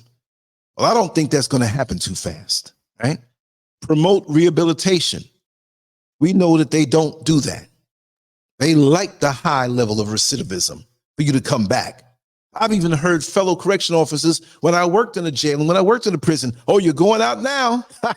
You'll be back soon. What kind of rehabilitation is that to put in somebody's mind? And half of the COs that I work with, they were crooks anyway on different levels. They just didn't get caught. Reduce harsh sentencing. See, this is going to take some of us to get involved effectively in the political system. Not to, oh, I'm going to give you a vote for me. No, we're supposed to be self-sufficient. And with these politicians, we're supposed to make them jump to what we want, but we're not unified as a community. So they take our vote for granted. I'm not with that though. But there's certain aspects of our life that we need to come together and with our donation money, say, hey, we're giving you this money now. And this is what we want you to do. You're not going to dictate what you're going to promise to do. This is what you must do. And if you don't do it, we're going to call you out on it and you ain't getting up in there again. And keep on them. Okay, what is your plan? When do you plan on starting this? How is it going to work? Call them every week. Show up at the office. Show up at the rallies that they do for other races of people, which of course, if they're a politician, I don't trust them. They're not there to do anything, but you can use them as the tool that they are and call them out. For those who are into the politics, which there's so many of us, but year after year, every 4 years, there's a promise and nothing comes through. But on top of that, we're not sitting down. We're doing it ourselves, right? Support re-entry programs for formerly incarcerated individuals. You who have businesses, why aren't you hiring and mentoring those who are locked up before and have nowhere to go? Why can't we as a community demand from the business owners? If you're a small business, you don't have much money, but with governmental funds that we pay taxes for to build low-income housing for those who are coming out of incarceration. Because when you are incarcerated and you come out, you can be as rehabilitated as you want to be. But when your stomach is hungry and you got to eat, you might slip back into hustling a little bit just to make ends meet. Because for people who aren't even locked up and have great resumes, it's hard to get a job out here. So you want to subsidize everything else? Help to subsidize those who just came out. You say you want to rehabilitate, well, have programs set up. You know, you quick to give out welfare to all of these migrants who are coming, all the Ukrainians who are coming while you kick out Haitians. You say you ain't got no damn money for reparations, but you got all this money for Israel. You got all this money for Ukraine, but those descendants who built your country, you don't have a goddamn thing for it. What's up with you? This way you got to make them jump, but they can survive and overlook us because we ain't got no damn unity. That's what it is. Tell me about it. Fatherhood, issue, absentee fathers. Remedy, promote responsible fatherhood through education and support services. Encourage strong family units. We can't wait for America and the government of America and the people who don't like us, who think we're nothing anyway, to encourage strong family units. It's been embedded in our subconscious mind when we see a sister, and they all look good for the most part. They got this nice shape on them. You look at their backside, they got something on tight. What's the first thing you're thinking? Jumping on them and depositing some sperm. That is not encouraging strong family units, because after that, they had that song, After the Love Is Gone. You know, I'm notorious for changing around the words on songs growing up. Some of it were very lewd words, but they were funny. After the love is gone. Remember that song? Well, I used to say, after the sperm was shot, all the I love yous were forgot. And it's true. Dudes will tell you anything to get between your legs. But that's not encouraging strong family units. So that's why we need the community and our elders and those who have sense. You don't have to be over 60 and 70 years old to be effective. You can be that person who's a couple of years older than that person who's indulging in bad behavior. Unless you're doing it. But let them know you're more their peer than me. They might listen to you more than me. Even if you were a single mother who may have made a decision thinking that you were in love and realizing you were the only one feeling love, talk to the girls 2 and 3 and 4 years younger than you. Because see, I see it. I see what's happening. And oftentimes I've tried to talk to young ladies who are in that situation.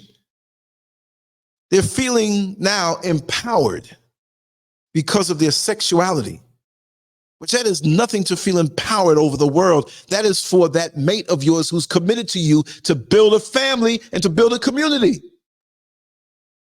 But now you see the attention given to you where you had no attention or no father around, and they're giving you this male, fraudulent, fake attention, and it feels good.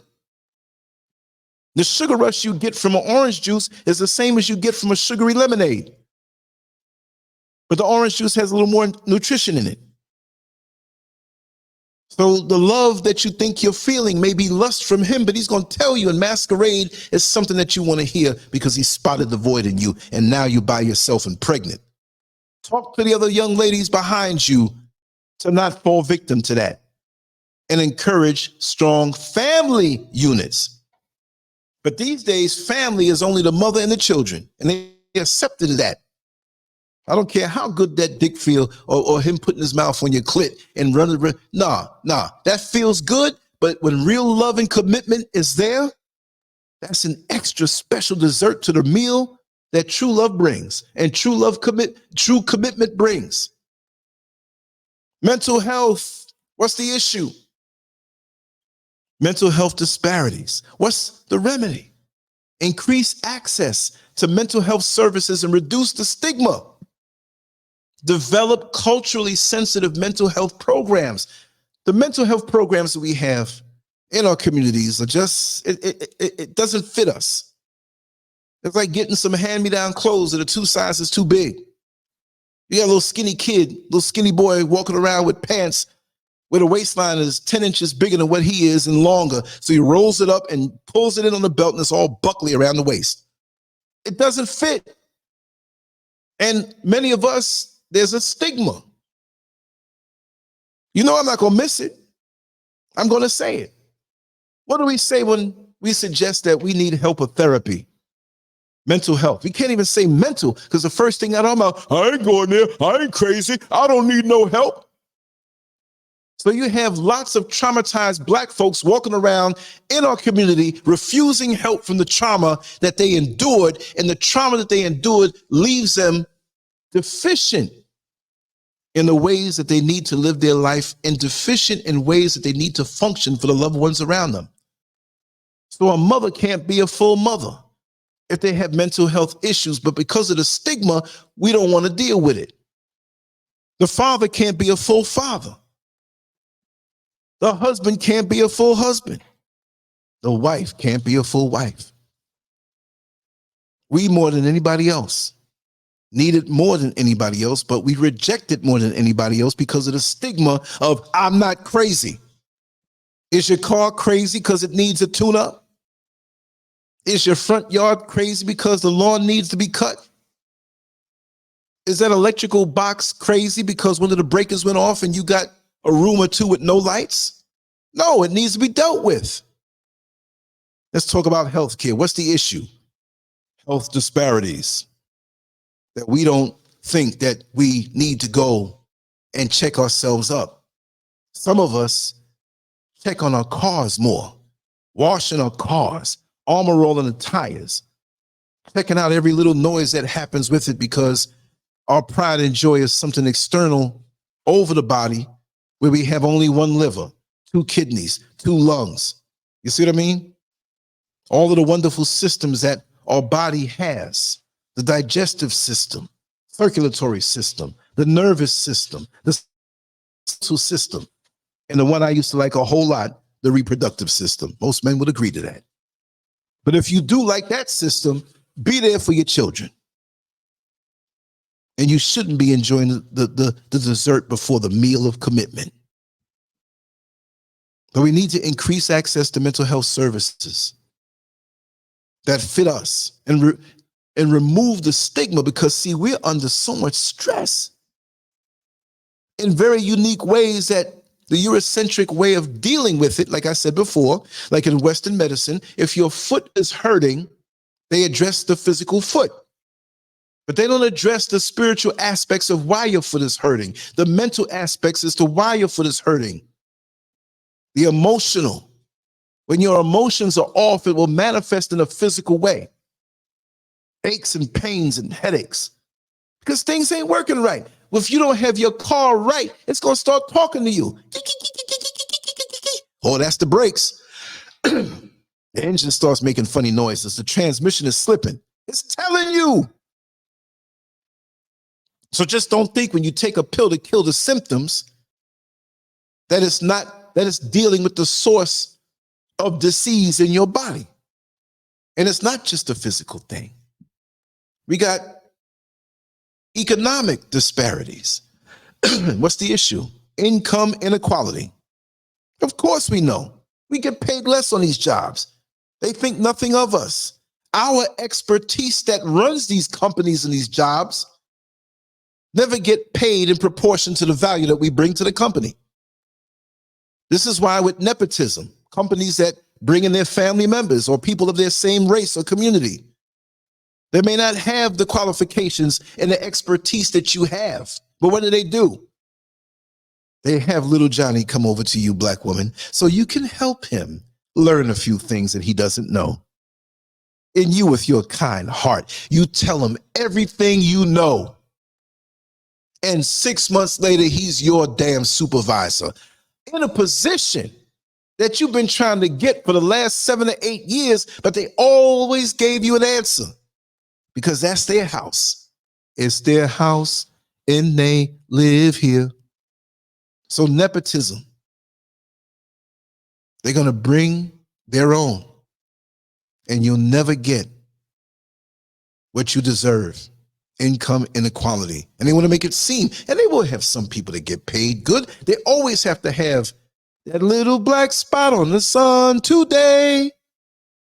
They always got to have that token Negro who ain't going to go against or go and agree with what you say because they're there for a reason.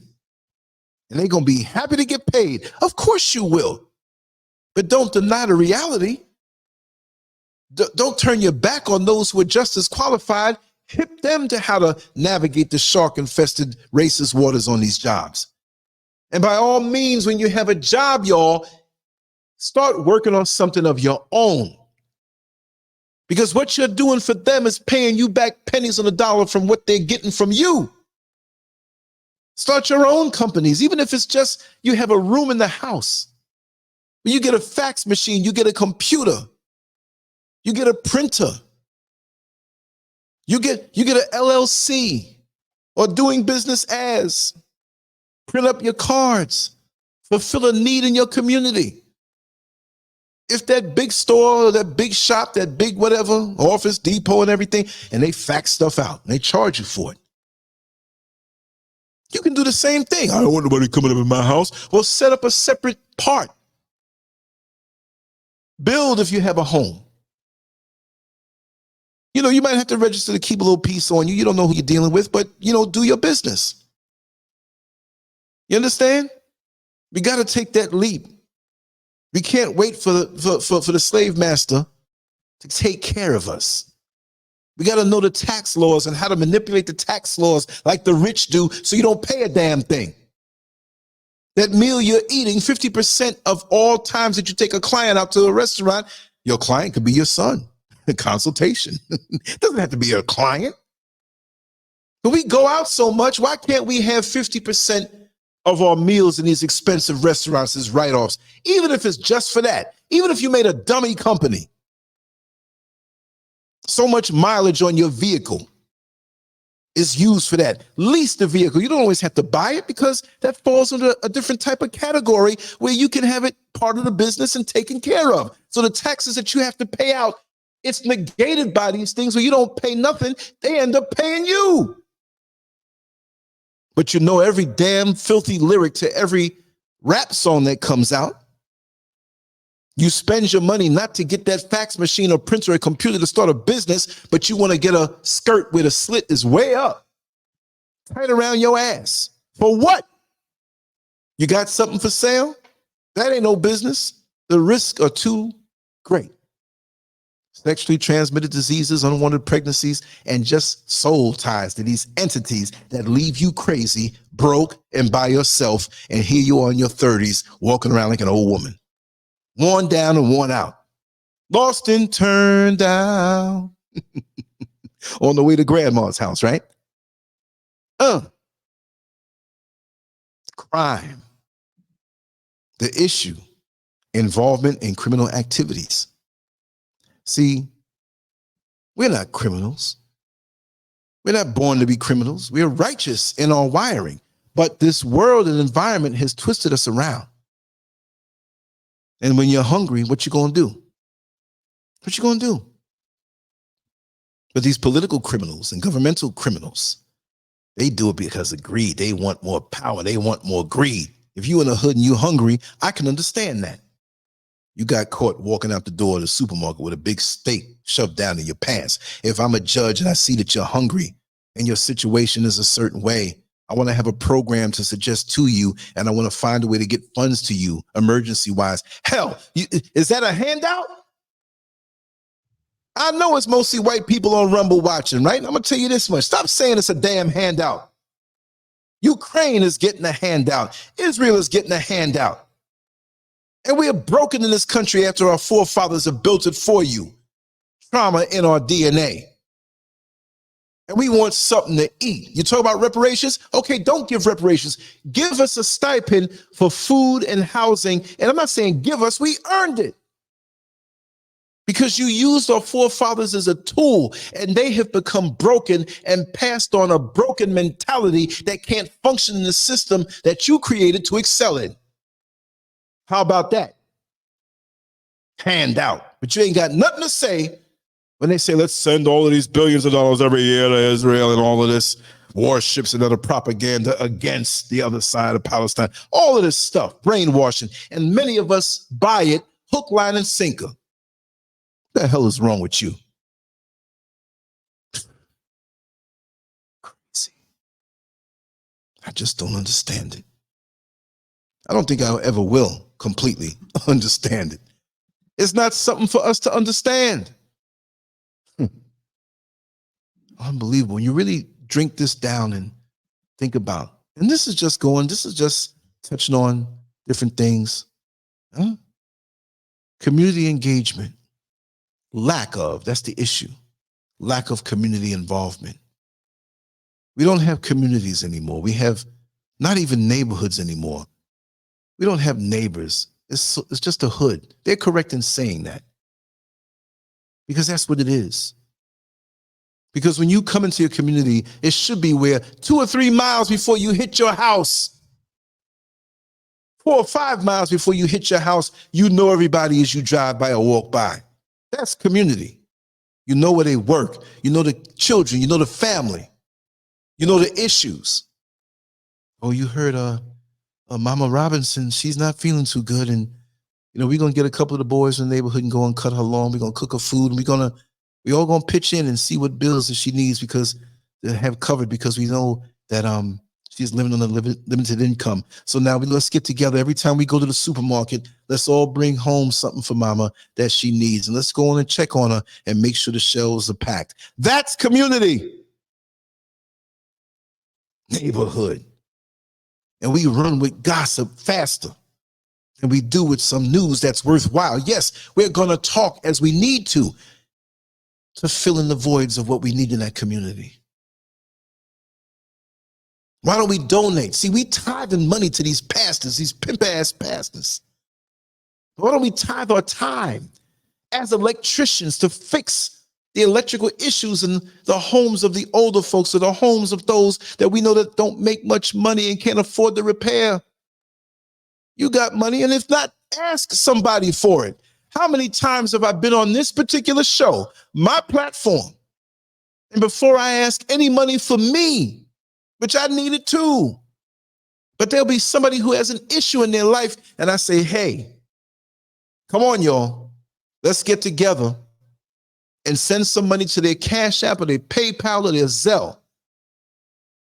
I had situations, if you can remember, where people were about to get thrown out of their house from foreclosure, but they were manipulated into that. And they needed a certain amount by a certain time. Lance, I'm 80 years old. In 2 weeks, if I don't get this money, they played with me and told me they'll work it out. But no, they're trying to get me out of my house. I made a beautiful house all these years, and I'm behind in the taxes, or I refinance, which we shouldn't be doing. I don't have nowhere to go.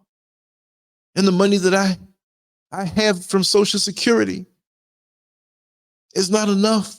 But as I was working, I paid for this place. I will be on the street. I've gotten on here like, yo, I've done some marathon ass shows. We need to get this money up. Lance, I don't have a PayPal. Lance, I don't have a Cash App. Okay, you can send it to me. Well, we don't know. SCURV might be making this up to get some money. But as I got the money, there's shows, I showed it on the screen, what I got, and sent it out. So now the account was back to zero, my PayPal or my Cash App. I like to be transparent. But we need to look to where we are needed.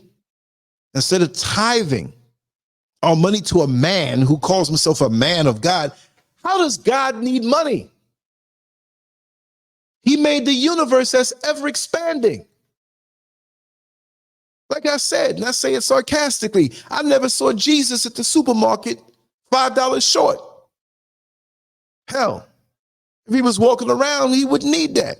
Feeding all them people with a couple of fish and a couple loaves of bread, he could wave his hand.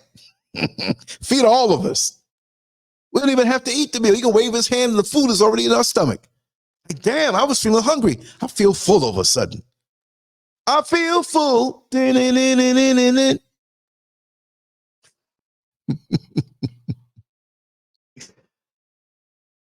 Racial profiling and discrimination.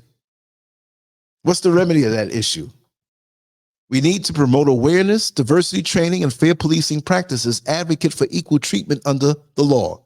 Now we know that these overseers, not all, but most of them, they ain't thinking about it. We're like fish that need to be caught. We're being hunted, put false charges on us. And yes, some of us do some stupid ass things to get locked up. So I ain't feeling sorry for you. But we have to work on your mind so you're not going to be part of that high rate of recidivism back to the county jail and eventually the prison. Right? We got to make sure that we're doing everything right. So it's not easy. It's not easy. Education to prison pipeline. What's the issue?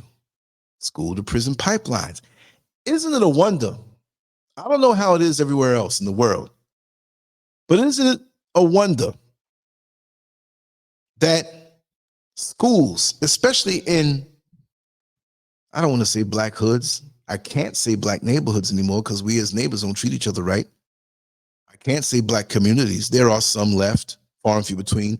Excuse me while I take a sip of this tea.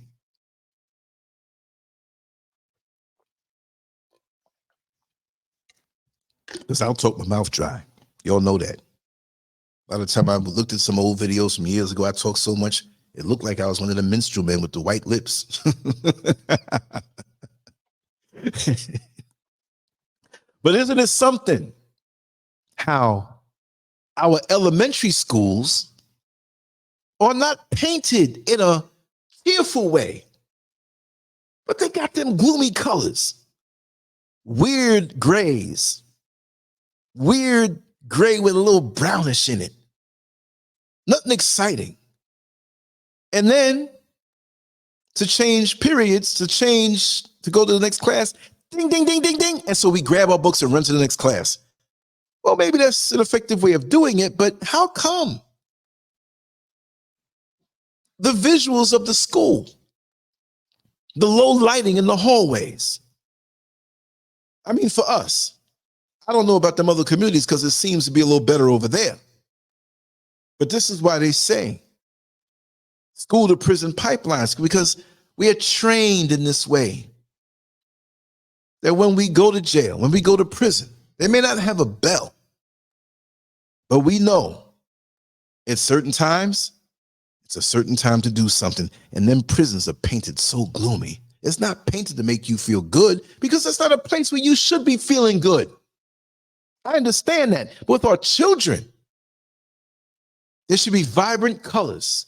You know, like when you see the daycares, there should be things that you can look at visually to titillate the mind to want to know what it is all about. With our black children, have historical black characters there. Put the name under it so they keep seeing it. They need to learn a little bit about their history every day. Just the shortest month of the year. February, Black History Month. Like that's all we did. And here they come. No knock against Martin Luther King. And here they, all of a sudden you see all the Martin Luther King stuff on TV. The pre-anti-war Martin Luther King. The pre-radical Martin Luther King. They don't want to show you that part. Then they're going to keep showing us getting whipped and beat down and reinforcing that we need to be subservient. Reinforcing that it's normalcy to get dogs sicked on us and beat down with billy clubs from the police. Not to be revolutionary and to defend yourself as long as you carry yourself properly and righteously. Your law personally should be higher than man's law so that you're never put in a position where you have to deal with what they call law enforcement. Their law is of a lower standard than what we are supposed to be. I'm going to say it. Do you see police running around in the Jewish community, beating them over the head and harassing them? No, because they're unified and they police themselves. They ain't allowing things to go on because they got their little police or they got their citizen patrols. They may work along with the police, but they're calling them in after they deal with it. And a lot of them dudes in the Jewish community who live there, they packing heat. So you better not come out and whip out on them because they're going to blast you. As a citizen, legally, in the citizen patrol. They're not there to pull out, but as a citizen, they can protect themselves. And they have the right in their community to look over things. Why don't we think like that? Them dudes who are on the corner selling drugs. Not all of us, but some of us. You're a business owner. You can set up a business. You can set up a security firm. Now, some of them guys may have records, and there's ways of getting around it, but there are others who are not. Why don't you set up some kind of way and work with the politicians to get taxpayer money in that particular community to pay for having our own young black men patrol our own neighborhoods and get paid in a way of dealing with those who are coming out of incarceration. Now, they may not be able to carry a gun, and they may not be able to have as much money paid to them as the others who have a clean record, right? But they can get something. And if there's government subsidized homes, low income, from our taxpayer money that we demand in our community, so we can have a way for them to have dignity as grown men to live instead of going back to their elderly mother and feeling bad about it, which is nothing wrong with that either. But like I always say, black manhood is illegal in America. True black manhood, not black male big dick hood. That's encouraged. Spray up all of the women you want and just not be there. We'll lock you up for not paying child support, and they'll be there with nothing, and they'll be the strippers, and they'll be the hoochies, and we'll subsidize them with an apartment, Section 8. We'll give them a little WIC. We'll give them a little free health care, and man, it's a big mess. We're still on a damn plantation and don't even know it. The media representation, negative stereotypes in media, that's the issue. And we buy and digest it and suck it down, hook, line, and sinker. Because we feel that that's all we can be. Even some of us who already know that, we struggle with this, not even day to day, but hourly. Indoctrination. Hourly. Every minute we turn. There's a sister with her ass. First thing she want to do on TikTok is turn around her ass and start shaking it. First thing they want to do on Instagram is turn around and that's in the algorithm to push it more onto you. And we talking about blasting somebody. We talking about, I got to get this money any way I need to get it. And like I talked yesterday about the two boxers and their trainers. And the one trainer was saying how the one boxer that they were fighting against went to private school, so he ain't no real man. He ain't come up from the mud.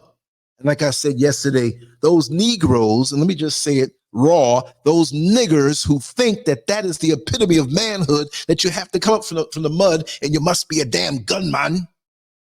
Get away from me. I don't even bother with you because you should know better by now. And if you did come up from the mud sincerely and made something of yourself, or you still might be there and you're aspiring to go higher, I'm going to reach out my hand and pull you up.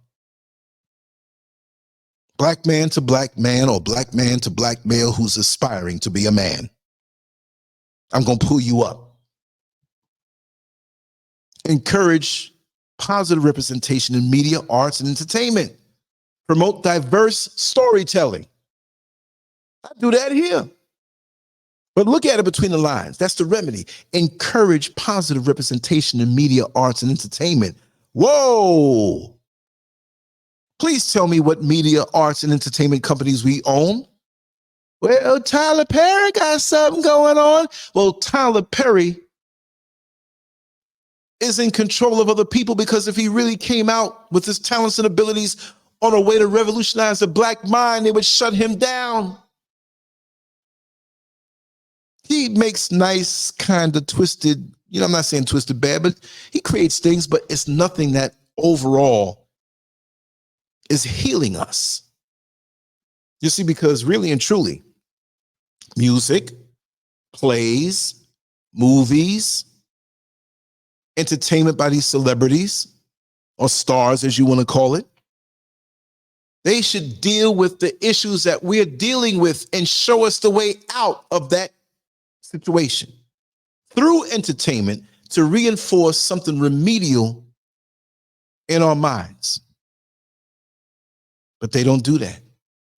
They can't do that, because those who Kanye West had an issue with, y'all know who I'm talking about, in media, in arts, in entertainment, they control it. And they collectively want to put that out there. People that I know in the movie industry that has confirmed it. So I know what I'm talking about. We're talking high level. Don't think SCURV don't know people.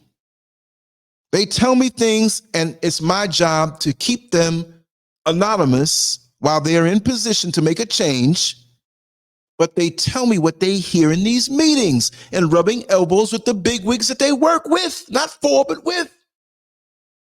They tell me this stuff. I'm going to tell you who it is? No. That'll get them in trouble because they're in position to make a difference and learn all that's being done. So when they do set up their own companies, they know how to do the damn thing independently, which they already know. We have so many people who are in different areas of expertise that are afraid to come out and make a move. Yes, you stay quiet for a while. Get all that knowledge, get all that information so you can take it back and make it better for your people. This video ain't gonna get no more than 500-600 hits. We know why. Because I'm talking that real sugar honey iced tea. And there are people who want to control us who don't want me taking the time that I want to give. I want to give this because I see it in my own way. And there are other brothers like Professor Griff and others who are doing the same thing in their own way from where they stand. They don't want us donating our time to unlock a mind that's captive and enslaved. It really hurts me. If I come on and talk for an hour or talk for 2 hours, that's nothing big to do. Yes, it's talk, but I'm about putting my hands on also, which I plan on doing in so many different ways, and I'm on the way to doing. It's a gradual ascension. I think I'm a real man, but there are levels to manhood. And I am an elder.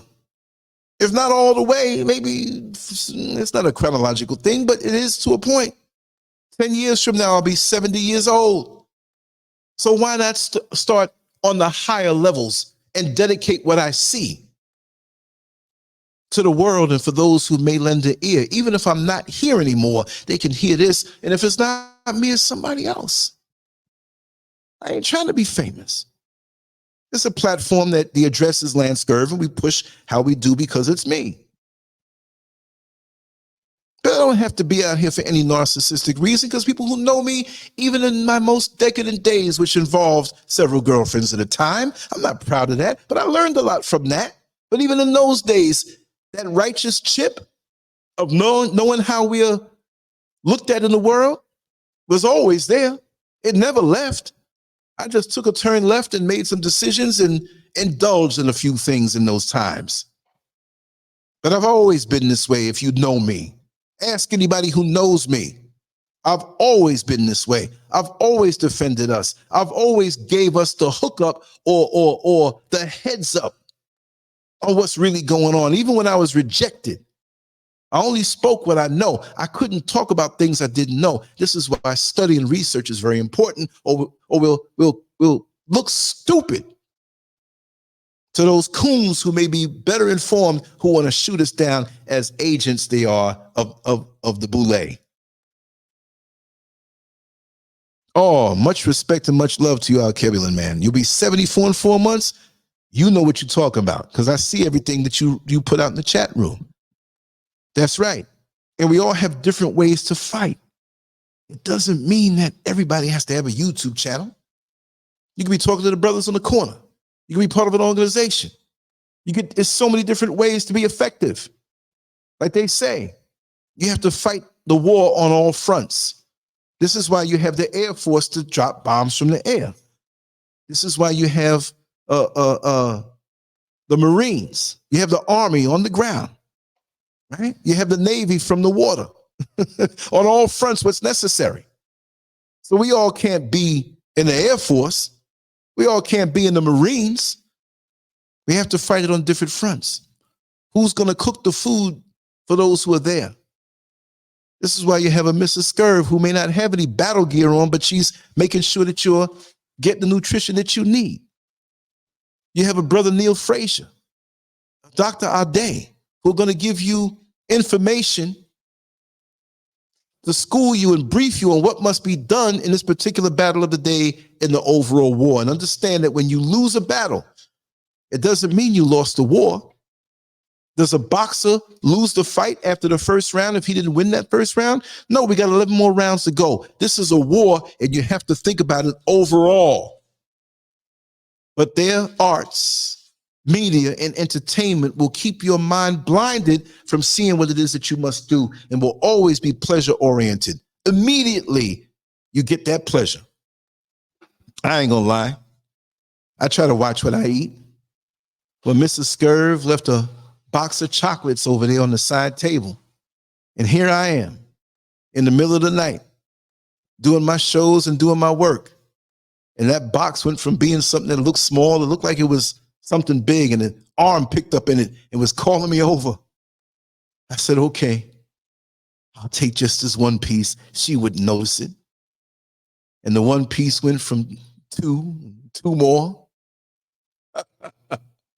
The box was gone. I went upstairs in the bedroom and saw that she had those chocolates individually to the side. Like, I know he's eating my chocolates, but I got to save some for myself. Temptation is always out there. And the immediate gratification of eating a healthy box of chocolate overtook me. And actually, when I went upstairs, I was supposed to come back downstairs and I fell asleep. And my work was done for that day, and it shouldn't have been. So we got to be careful of the instant gratification of this filthy entertainment, arts, and media. Housing inequality. That's the issue. What's the remedy? Address housing discrimination, promote affordable housing initiatives, and provide assistance to families in need. You black people just want everything. You're getting handouts. Tell that to Israel. Tell that to Ukraine. They got a different complexion, so it's no problem. We just, oh yes, we got to fight on our hands in America, in the UK, wherever we are near the one who exploits us. But yet we put everybody's needs above us. Ain't that something? We put it above ours.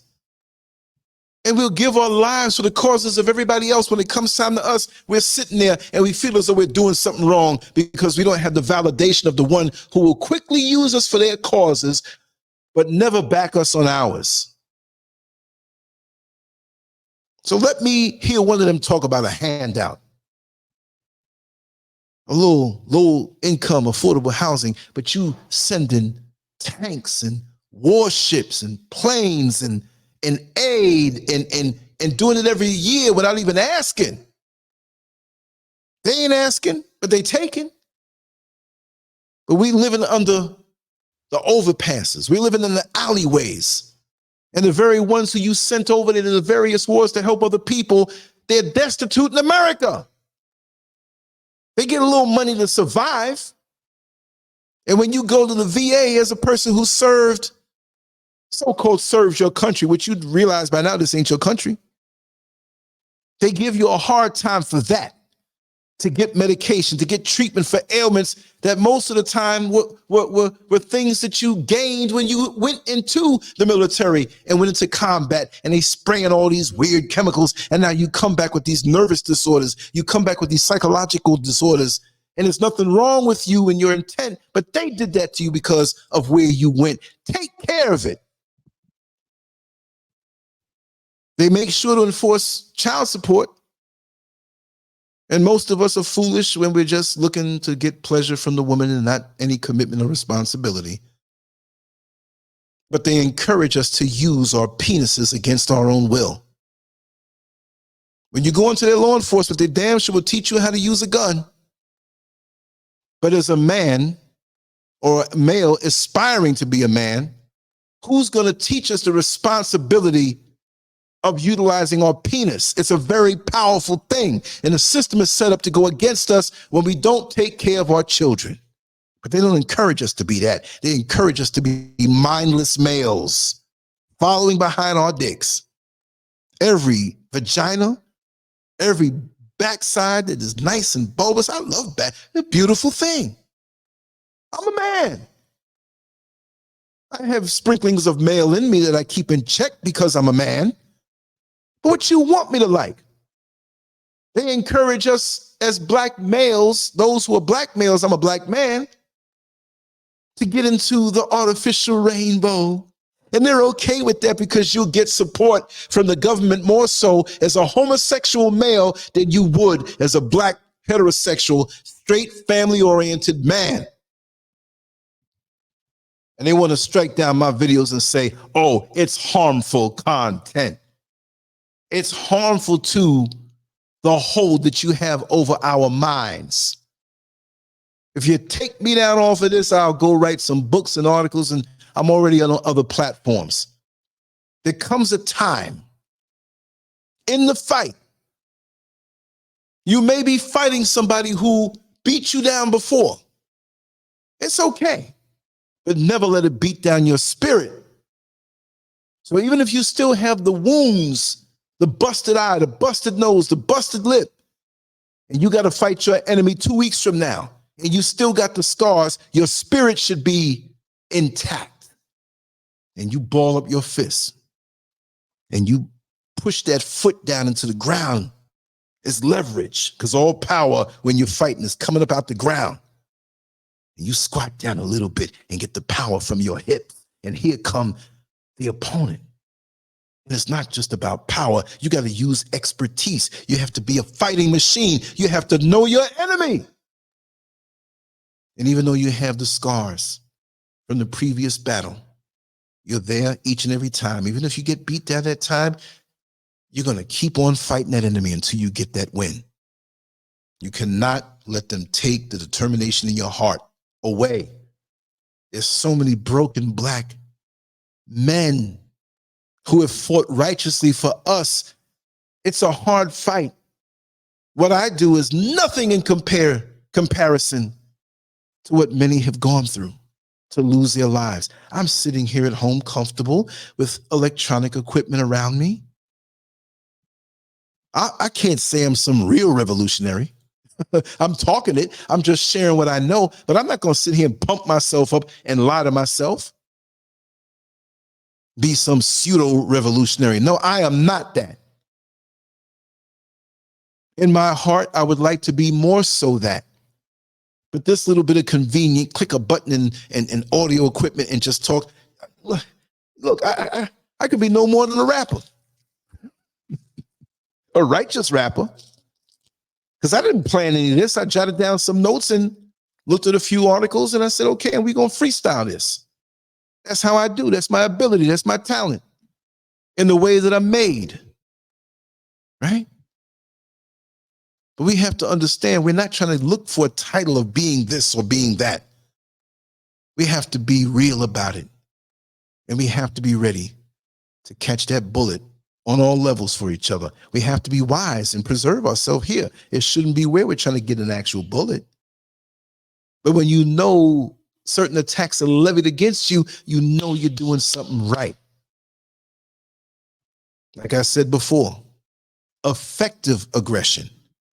Not just mere aggression, but effective aggression.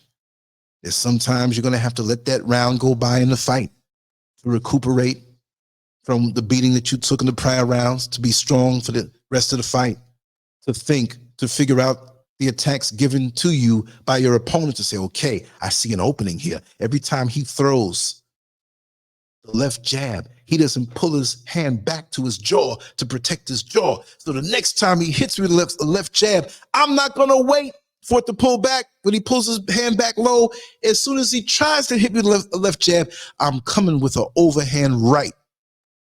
He pulls his hand back down low, he's going to see a blow come from me. But I'm not going to depend on one because I might miss it. So here I come with a right cross and the left hook.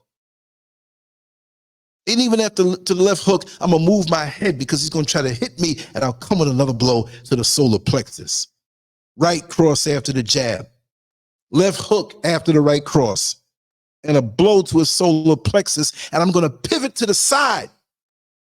He thinks I'm going to stand still. I'm going to be on the side of him and come with a right uppercut where my head is near his shoulder, where he can't hit me because he got to reset his feet. Study the enemy and know how to execute your aggressions effectively in rapid fire movements because you mentally rehearsed it. But we ain't mentally rehearsing anything because we got to see them booties on Instagram. We got to see them asses shaking on TikTok. Damn, man, I need some tonight. Why you need some? If you was in a committed relationship and did right by your wife and your babies, it'll be right there waiting for you.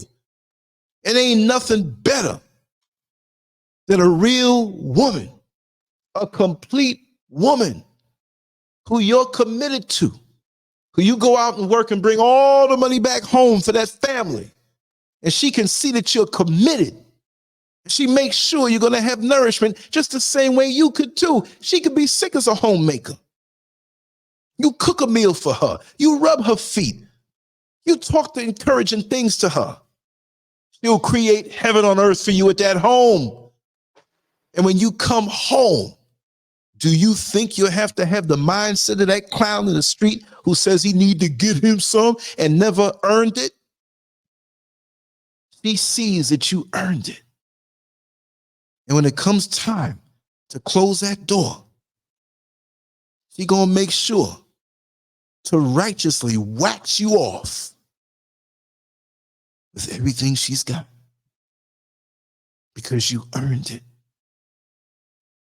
And when she is on her knees in the bed in front of you, her back is arched even more so. You want to give it up to you that good because that's comfort. It's not just about sex. When it comes time for that, she's going to put it on you, brother. You're going to prepay your speeding tickets to the police.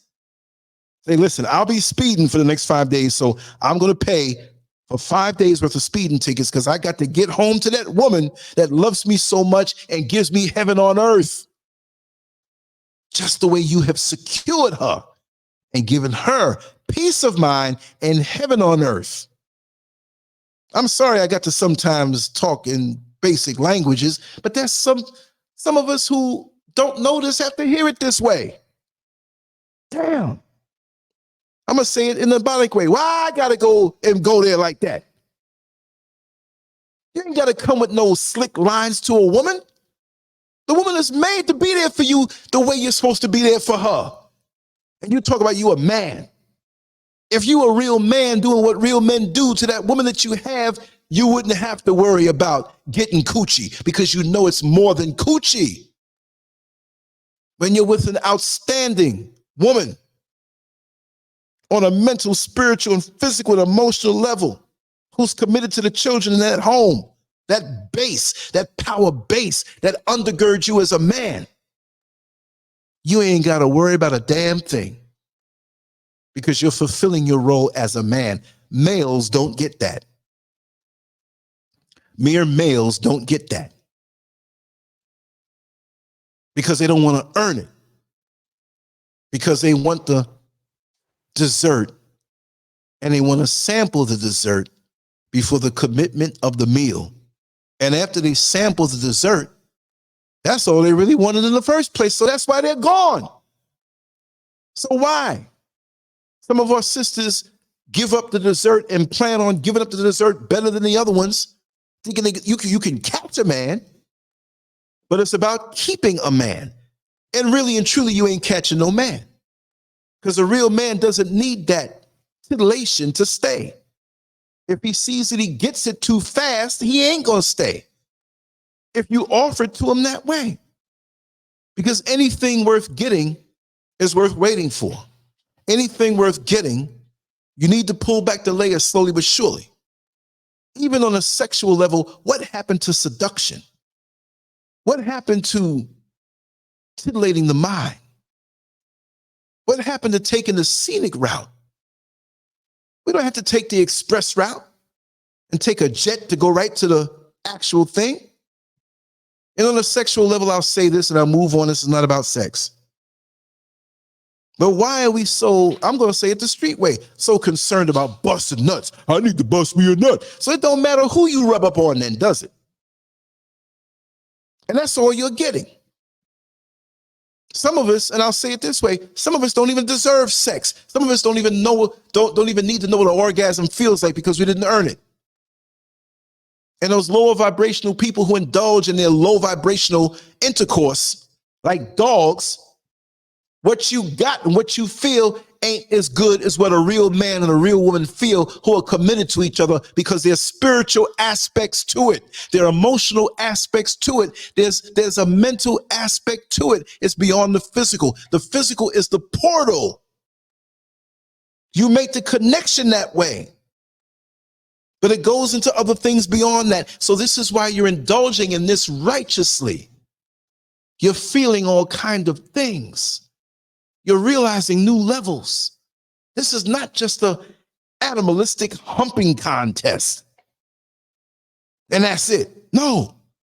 Because when you truly make love with your mate, that happens to be the physical connection, but it continues on throughout your day. Even if you're not if you're apart, you're at the job feeling good. Not just your loins, but in your heart, in your mind. Because you're building something. It makes your children stronger. It's a spiritual pass down. If you ain't right while you're making love, well, if you're lusty, you ain't just making love, and there's a lust aspect to making love. You can enjoy the curvature of your woman's shape. She's feminine. She ain't no man in drag or trying to chop off his stuff and get estrogen titties and fake this, and you humping on a man. That ain't no woman. So you can't have the same feeling as when you're with a real woman. And if you go after a hoochie who has a devastating body, or one of these thoughts, or one of these strippers, you can only go as far as lust. And that will leave you empty after the act is executed. Where are the men to tell the people this? The young males. Exactly, Alkebula man. You can jack off and get a nut.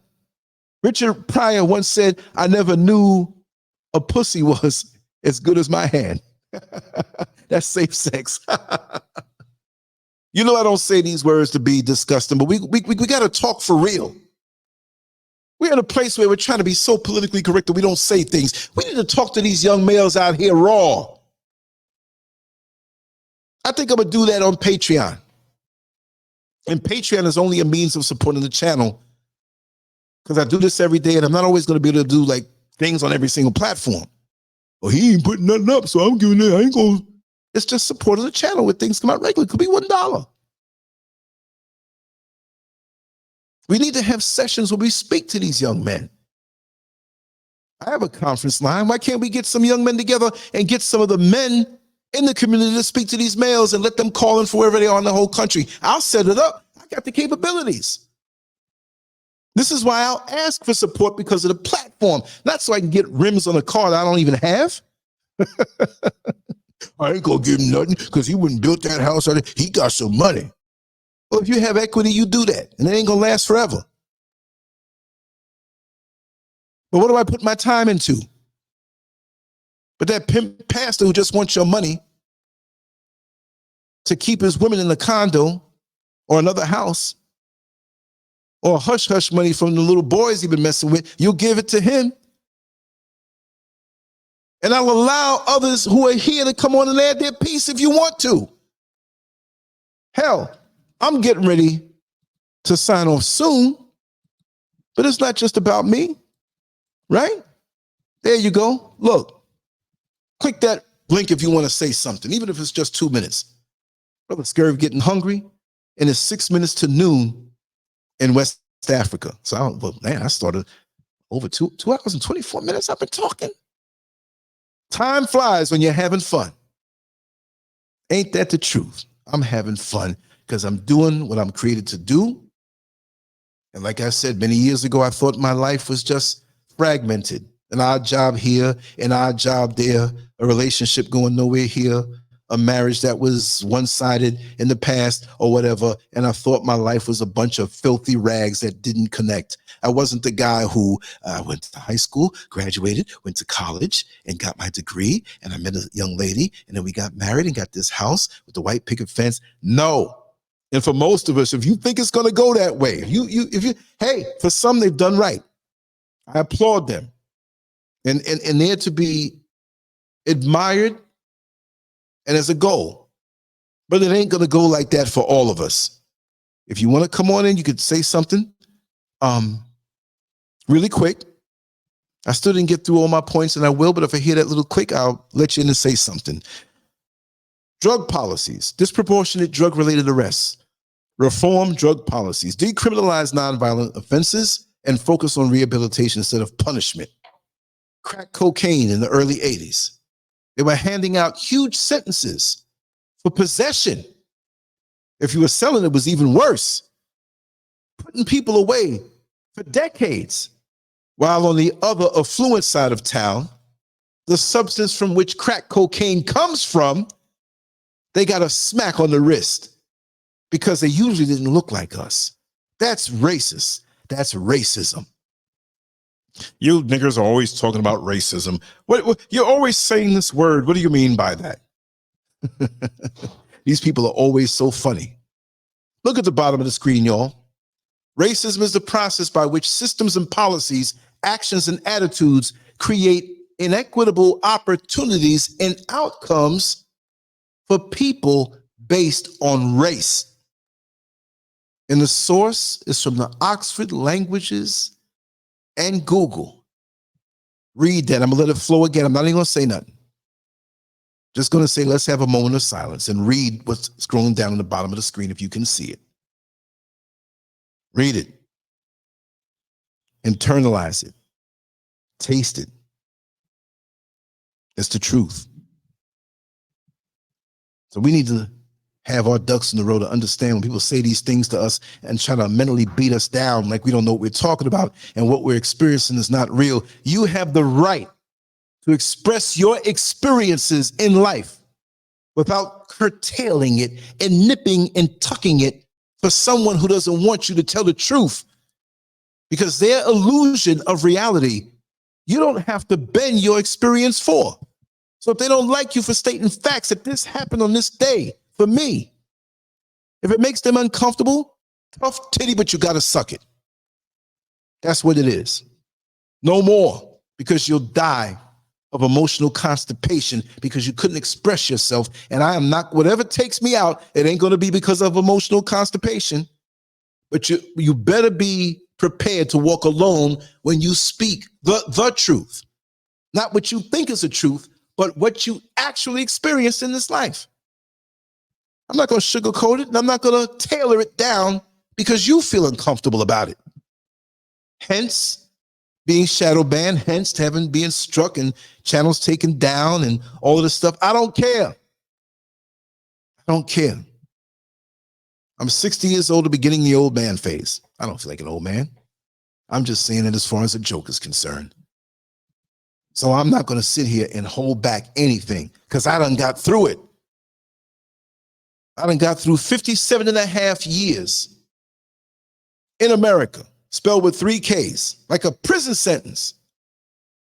Like them old guys who came out of prison. Man, I did 45 years in the pen, man. You can't tell me nothing.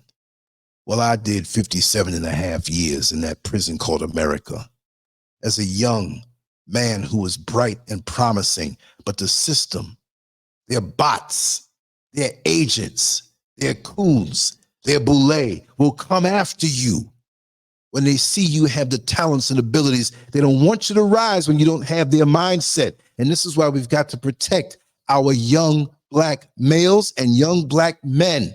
The males, we need to bring them into manhood. And the men, we need to continue reinforcing the attributes that they need to have in this shark-infested world. That's our job, to pass on that information and give examples and speak to them in a real raw way. We got the world pushing the rainbow on our young males and men, but we can't talk about having men. Well, where are the women going to go? They're either going to go to each other or go to somebody else. That's why you have a push in the media to have a black man with somebody else other than this woman, and to have a black woman with somebody else, because that's set up as a menu. And so we're coming at each other. I don't need no black man. I don't need no black woman. Then we don't need no black community, and we're done. Like I said, community has been removed. Neighborhood. Neighbors have been removed now. That's just some people living next door. So all we're left at a neighborhood is hood. So it's correct.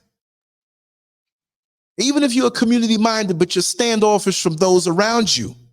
And let me tell you, you should be if they reject all righteous communication and respect.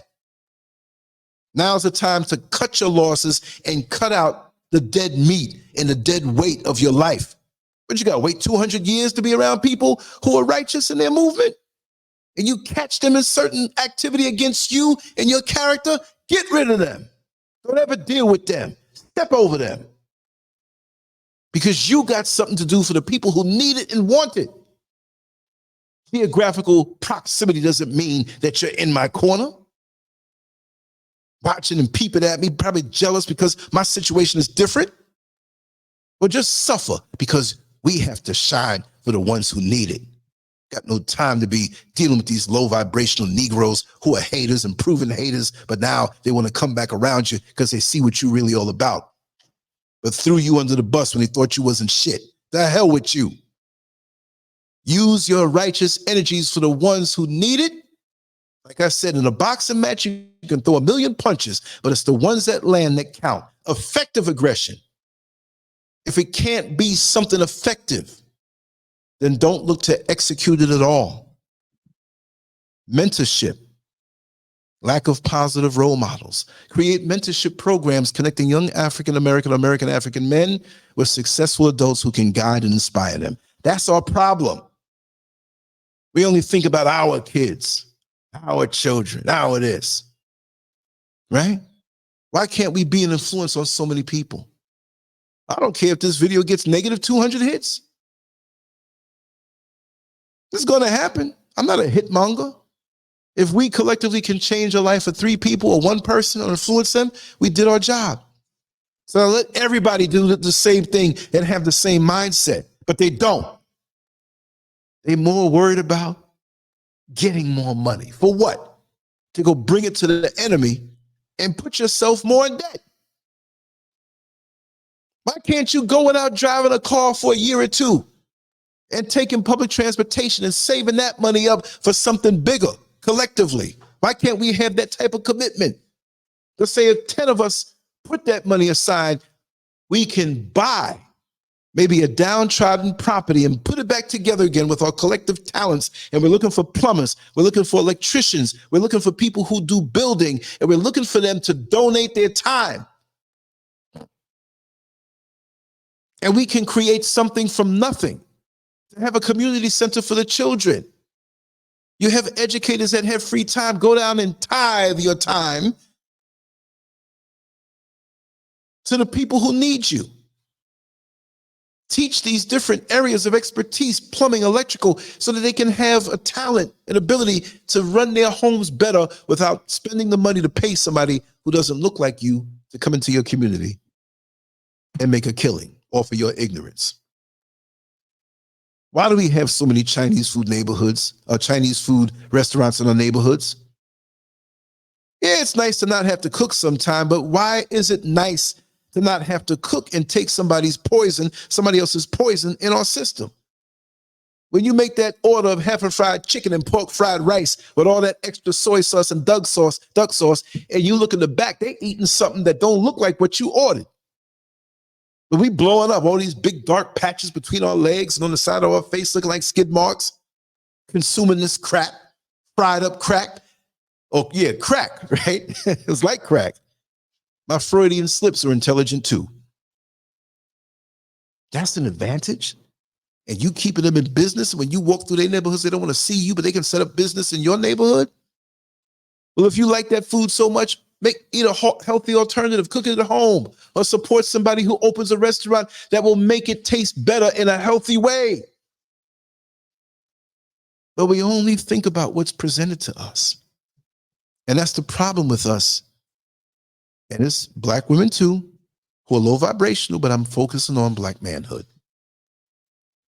If you claim to be a man, you must do things that men do.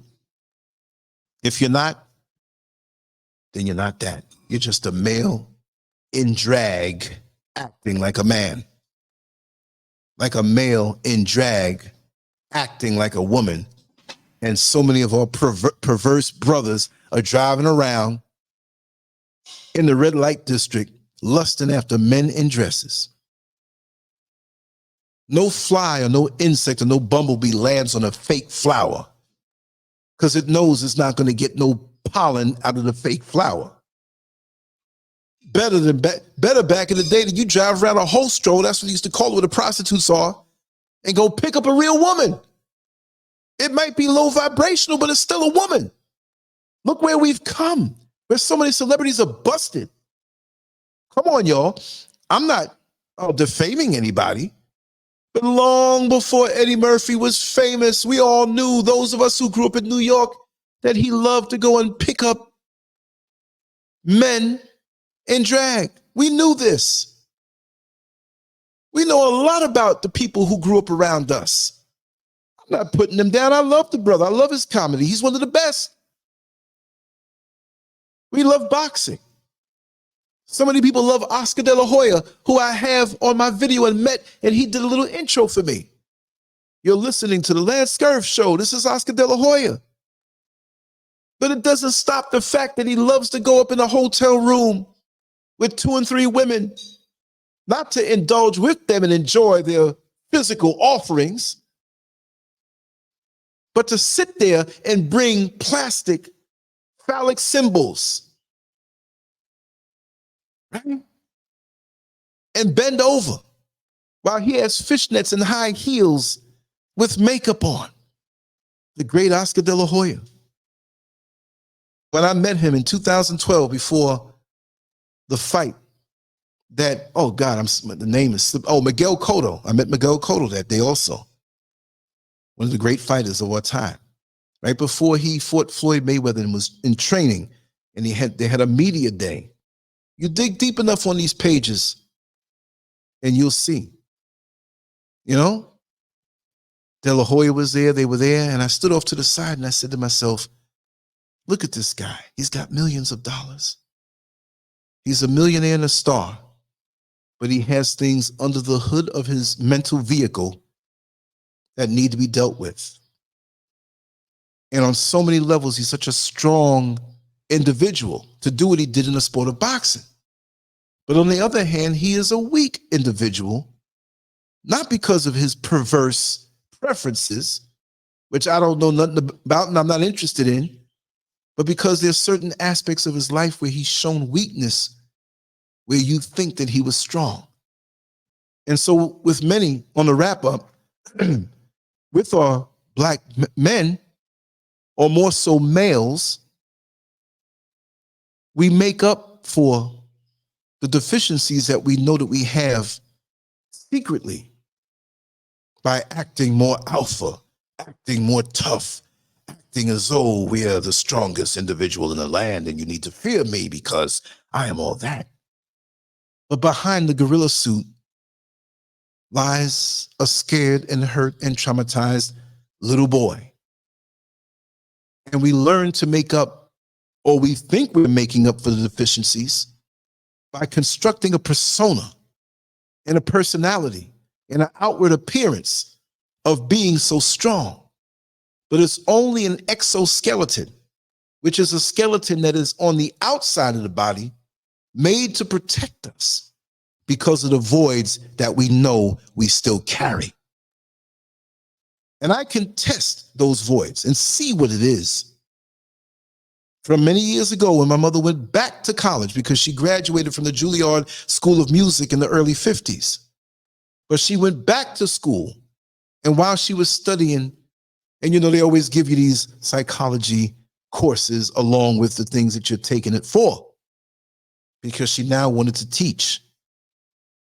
I remember back in 1974 and 75, when she was going, that I was always fascinated by reading the psychology books that she had to read that was part of the curriculum. And I learned so much, and we know that a lot of these things may not be applicable in the same exact way to us, where there's an overlap of 85% truth on us, but then we have a 15% reality that doesn't cover. This is why engineered, customized mental health protocol is very important for us as American Africans and Black people overall from what we've had to endure in the past and still have to endure in the present. The bottom line, I'm going to say it this way. We screwed up. We didn't screw up, but we are screwed up. That's not a put down. That's an assessment. Some more than others.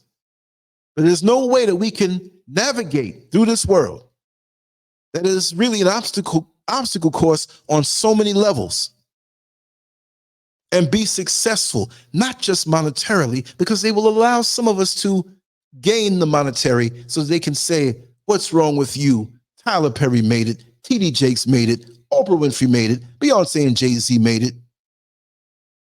But they're handpicked really because of their involvement in things that we know nothing of. And they're there to compromise us and to haunt us and to lure us into going after something that many of us will never attain. And I'm not saying that to discourage you, but fame in the enemy system should not be your primary goal. Because just like that sticker I used to see on this one particular van of this bachelor, he was a single man, right? And he had a sticker on the back, and maybe our Cumberland man, you might remember this type of sticker in America. And they said, if you want to ride in my van, you better give me some gas, some grass, or some ass. So you give it up, some gas money, you give it up some weed, or you're giving up that beautiful bulbosity of a backside that the Lord has blessed you with. Either one, you're giving it up. So if you want to excel in their system, it's not just talent alone. Look at how we have so many church sisters in damn near every church across America. It doesn't have to be a mega church. It could be a little broke down storefront church where they're hardly getting any tithes. Everything, go to the toilet not working right. You got a bucket of water to pour it in because when they flush it, don't work. God forbid if you got to go there and doodle during a church service, you stinking out the whole place. But there's always a girl there, a young lady, a woman who can sing her behind off. We got not only just thousands, but hundreds of thousands, if not millions of talented Black people. I'm picking that area to use it as an example. How come it's only Beyonce over the last 20 plus years that is on the top in their world? She got some kind of ability and sticking to it, but she's not really all that. She's not really all that. The engineered arranged marriages of a Jay-Z and a Beyonce, the power couple of the entertainment industry. You think they just laying with each other? You saw the clip when Beyonce was supposed to be pregnant and she was being interviewed sitting down and she got up and the whole belly shifted. I bet you can't find that clip so easy. You can't see through the falsehoods and the engineered imagery that they use to influence us. And we have so many young ladies who are in the church, which for the most part, that may not be doing much for them anyway to be there, because how can you go to ascend on a spiritual level in a place that only deals with a religion? But I know it's a cultural place. But I have to say this. Church was a better place when we were enslaved. Oh, SCURV, you done said it now. No, really look at it. Because it wasn't just about jumping around and trying to gossip at the end and trying to figure out who's sleeping with who and all of this stuff. Church was the place. I mean, aside from the religious covering, that was a place of life and death. This is why in slavery, on a Sunday, we didn't want to leave church, because that was a day where the slave master let up off of us just a little bit, but they still had to have that slave master in the church to make sure we weren't talking revolutionary. Let me take a sip of this drink. Give me 10 seconds.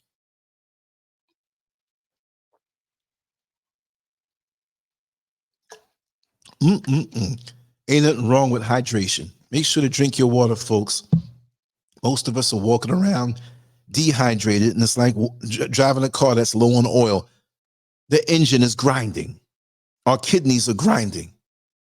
Make sure to always, when you're at home, have that big gallon and sip from it and try to drink the whole thing before the day's over. You'll be peeing a lot, but you'll get used to it. But that place called church, back in the day in slavery, and I've said it before, and I will repeat certain things to drive it home for the people who are passing through that don't know this platform. But could you imagine that even we had to get permission from the slave master who was in the church, sitting up higher than everybody else, to go to the restroom, to go and come? That when we got up in the middle of the church service, we have a practice that we do today that we don't even know the origins of it. And what is that? We got to get up to go pee or do a number two, or go outside to talk to somebody who got there late, or who, you know, we got to take care of some business. So as we get up from the seat, we point our finger up. We put our hand up and we put our finger up, pointing to the sky. That was to get the approval and let that slave master know, I'm acknowledging you, and if you need to tell me to sit down, I will. But we do that as a gesture of respect, because now there's no slave master like it was before, although they're still there. Or the slave mastermind of that pastor who's boule connected, talking a good word, but ain't going to do a damn thing for you. Taking your tithes when you low on money for something serious. He'll tell you to pray to Jesus. Well, Negro, you want them tithes? Go pray to Jesus. Y'all get played. But that's where that came from. Pointing the finger up and walking. All submissive. Don't do that anymore. That's where that came from. How many people know that? And read the chat room. Al-Kebla, the man, is putting it down. Enslavement in the church. Church, yeah. Not church, but church. That is so sick. So there's so many things and so many rope-like cobwebs that we need to get over. We need to destroy these things that trip us up in the modern day, and we're practicing things that are detrimental to our advancement. Number one, after saying all of this, the things that I spoke on, we know about. I'm not putting anybody down, but I have to tell you where you are. Imagine a doctor. And most doctors don't know what they're talking about. You go in there 450 pounds at 5'2", and you have all these issues with your body. It's evident it's because of obesity. You're 450 pounds and 5'2". But does the doctor tell you or not tell you what the condition is? Because he doesn't want to hurt your feelings. Well, I don't want to hurt his feelings and say that basically he's a fat man and it's killing him, so I won't say that. But don't come to this platform and think that I'm like that doctor. I'm going to sit here and be nice because I don't want to insult you. We've got to change the trajectory in the direction that we're going on. If we have made bad decisions and bad choices in our life, you know what? We need to own up to it and not let the subsequent generations coming from behind, coming up, make the same choices. Let them know we can teach, not just because we learned something from a book. We can teach from our experiences better than any book and some white man's school can teach our children. And in the battle, you see a college-educated person. Come on in, Kwame, but it says device not connected. There's something you have to hit to come in all the way. So there's something you have to hit, my brother, on that phone. Okay, there you go. How you doing, my brother? Yes, you got to cut down your device. I've turned it on, Kojo. My device is working well. Okay, talk to us, brother. All right, yeah, sure. How you doing, Kojo? Hold on, brother. We got an echo there. You got to have the volume down on your side. Oh, okay. All right. Can you hear Because we me? can't hear. Yeah, I Do can it hear you, again because I'm Kojo. here. Yeah. Okay, Everything you we're here. said, Kojo, yeah, you're right. Yeah, because us men, we have to learn to respect ourselves. Because this system that we're in doesn't respect us. You and I know that. We do some foolishness, most of our men. Yeah, and that's why we're always looked down upon. Yeah. All the time we keep on, look like the stupid, what's the name, RuPaul. Come on, you're a man. Since when did you become a woman? Since when did you become a woman? You were born a man and you die as a man.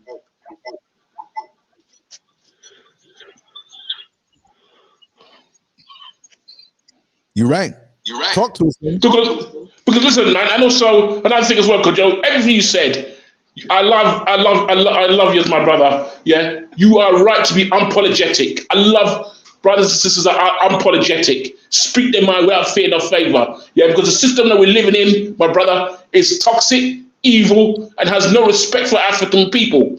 Yeah, look at where they mistreat our African men. Look at where they mistreat our African boys in the schools, in the educational system, Kojo, where they isolate our boys, whether they exclude our boys, and always, if our boys want to be engineers or architects, they stigmatize them, saying that, oh, the only thing they can do is support music. That's not true. It's utter bullshit. It's utter bullshit. Our boys are gifted. It's just you've got a problem with them. It's you've got a problem with them. Even That's right. I don't know if you've heard his name, brother, before I go. He's a child psychiatrist. His name is John de Kunjufu. He wrote a book saying how this system destroys our young boys. That's the job of the system. Yeah, because you and I, we've been discussing social movement for many years, Kojo. Yeah, we've discussed about Baba Malcolm X. Baba Malcolm X, very gifted at it. He said he'd be a lawyer. So, oh, Malcolm, it's unrealistic for you to be a lawyer because you're a nigger, and a nigger can never be a lawyer. Why didn't you be a carpenter? Since when did you decide what he should become and what he shouldn't be?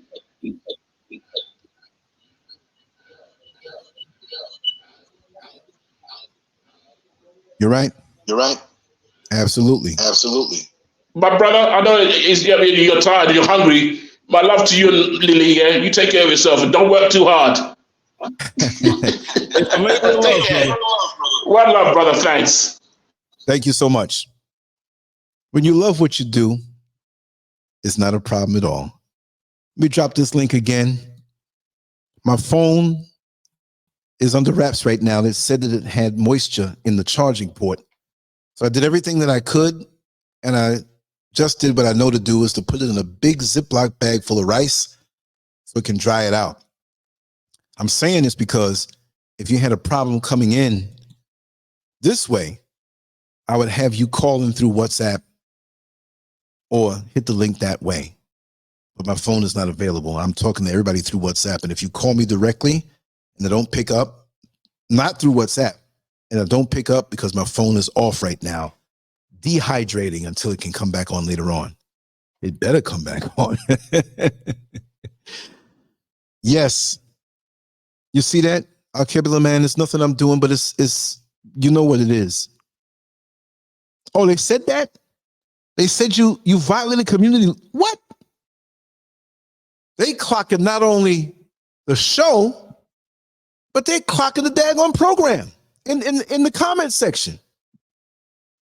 That's why they reduced the numbers and try to discourage somebody. I know, like I said, there were two people who I know that told me, they don't know each other, but they told me, Lance, I clicked on your video, man.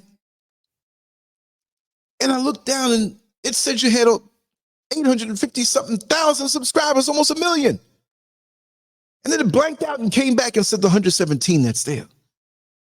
And the other person told me the same thing a couple hours later. So, they play with numbers. Who knows where it is? And I don't care what the number they say is or whatever it is, let's reach the people directly. Because there ain't no way you're going to be on this bad boy almost a quarter of a century online, 22 and a half years, 22 and 3/4 years, and you hard to get. Right? But this isn't the only way. This is where we connect. We'll go somewhere else in the form of a book, in the form of a blog post or a writing or an illustration. I'm going to say it. And I'm not saying it in a cocky way. I'm not going to be reduced because someone else feels inferior or they feel that I should not say. I'm going to wrap it down on this. If there's no one else who wants to come on in, I'll drop the link one more time. I'll do this toward the end of every show. And I did not even know I'd be on this long. And do know that Dr. Ade is going to be coming on later on. I believe 3 p.m. Eastern Standard Time, 7 p.m. for me. Okay, so she's coming back tonight. I didn't make the link yet, but it will be in the community section and on the YouTube page and on LANCESCURV.com.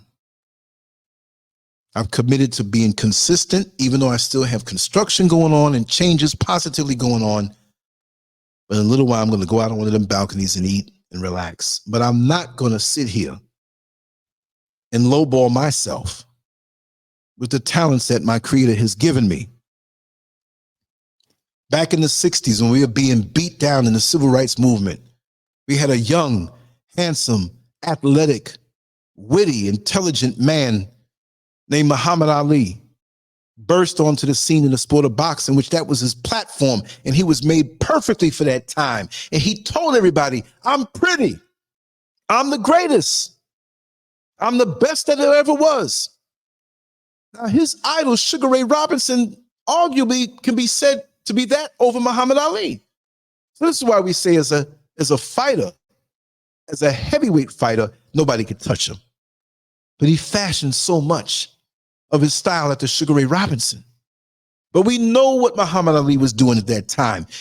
He knew that we needed that boost, that we needed a hero. Not some subservient boule pastor who just gonna say, turn the other cheek. He was defiant to the system. He had the eyes of the world on him. He walked side by side with Malcolm X before he came out as Muhammad Ali for a very long time. They threatened to stop the championship shot that he was getting because they didn't want to bill him as Muhammad Ali. They wanted him to use Cassius Clay. So he said, okay, we'll do that for now. That's why the first thing out of his mouth was, I am Muhammad Ali. I am the greatest. I'm pretty. I'm a black man. I ain't no Negro. I ain't no colored something. And we needed to see that.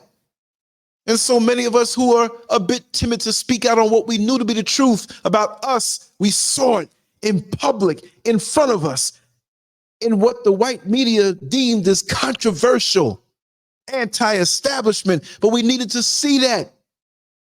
We ain't gonna get the next generations coming behind us to stand up more if we can't address the things as they are. We can't, and we won't. We'll be just wasting our time. Play along with the system, and you get your little job for the government, and you will work that job, and you ain't gonna have no problems. You know, you don't challenge the police. You don't say nothing out here because your people's got social media now. You can't take that stuff down, baby.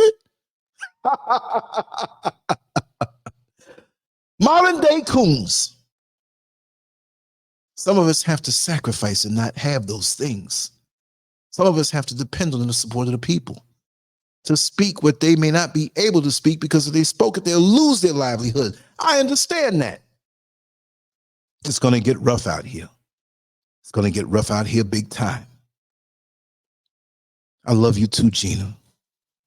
I love you too, Yvonne, our Kebulin man. Brother Kwame, and all those who have come. I've been speaking for a long time, and this has been a long chat room, so I can't get every single name. But I show my love through action. I show my love through action. I'll be writing later on, and we're going to do the show with Sister Ade, and we're going to support her. She did 45 years worth of official work and more than that. And she's told you what it was. That she is 84 years old. So when I was born, she was already 24 years old and on it as an educator. So who am I to not support her?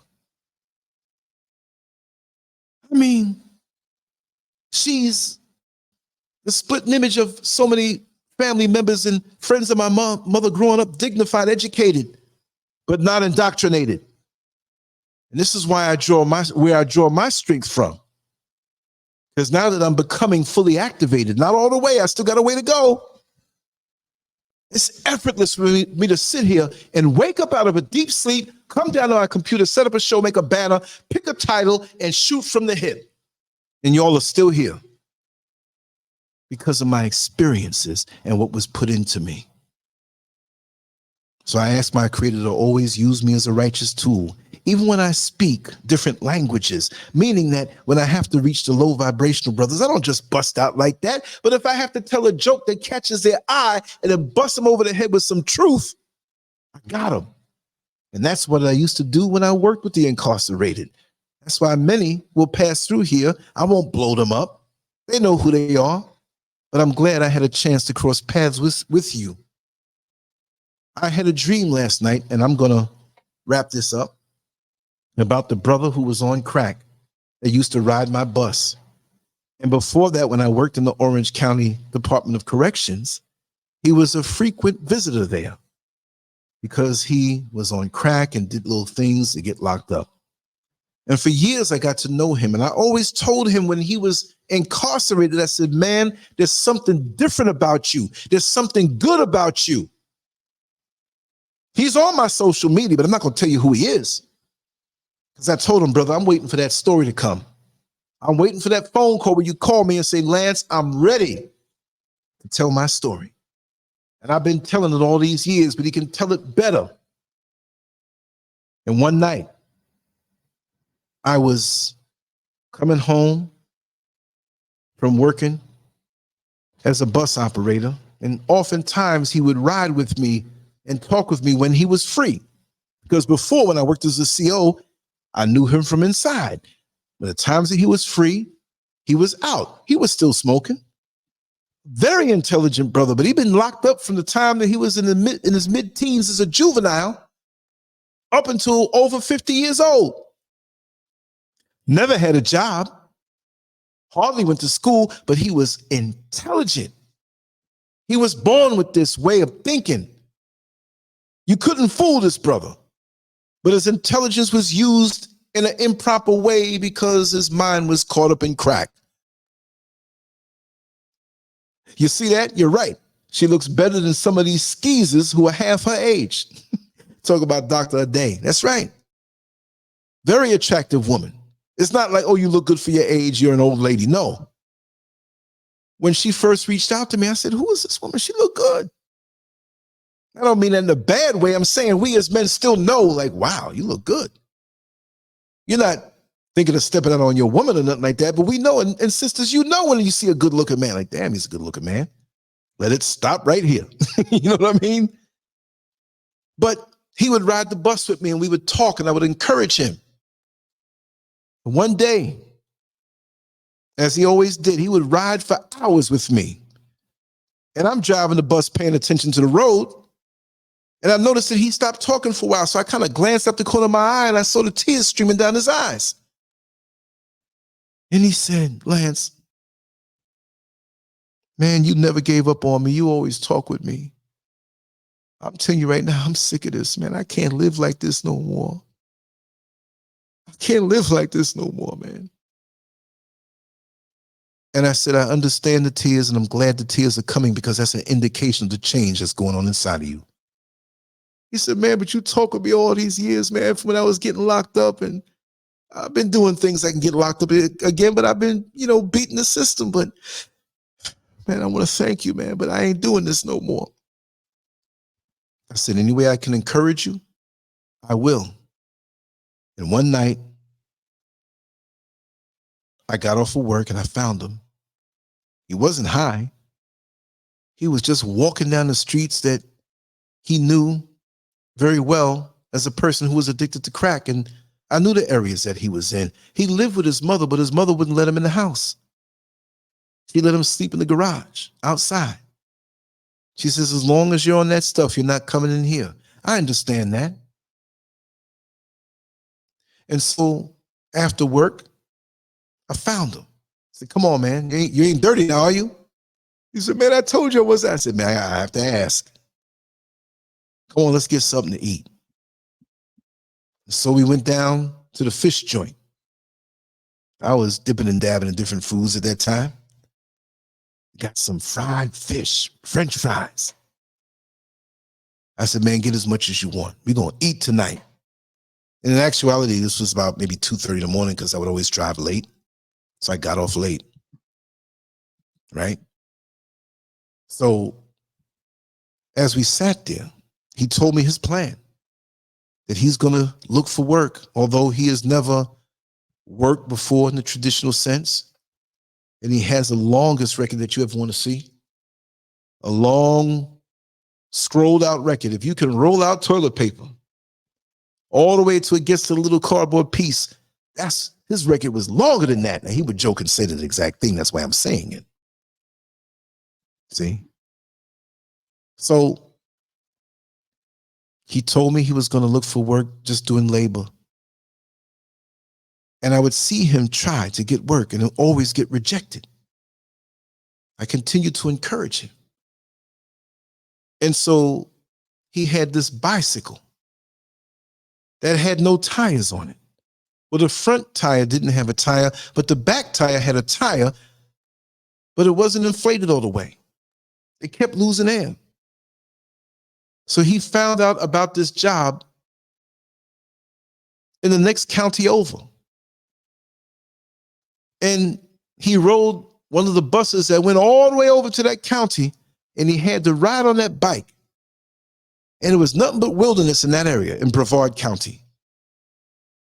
Right? In the area where Mr. Political lives, in the Cocoa Beach area in Brevard County. Ain't nothing out in them areas going out there. Before you reach Brevard, you better not be walking out there. You don't know what will run across the road to try to get you.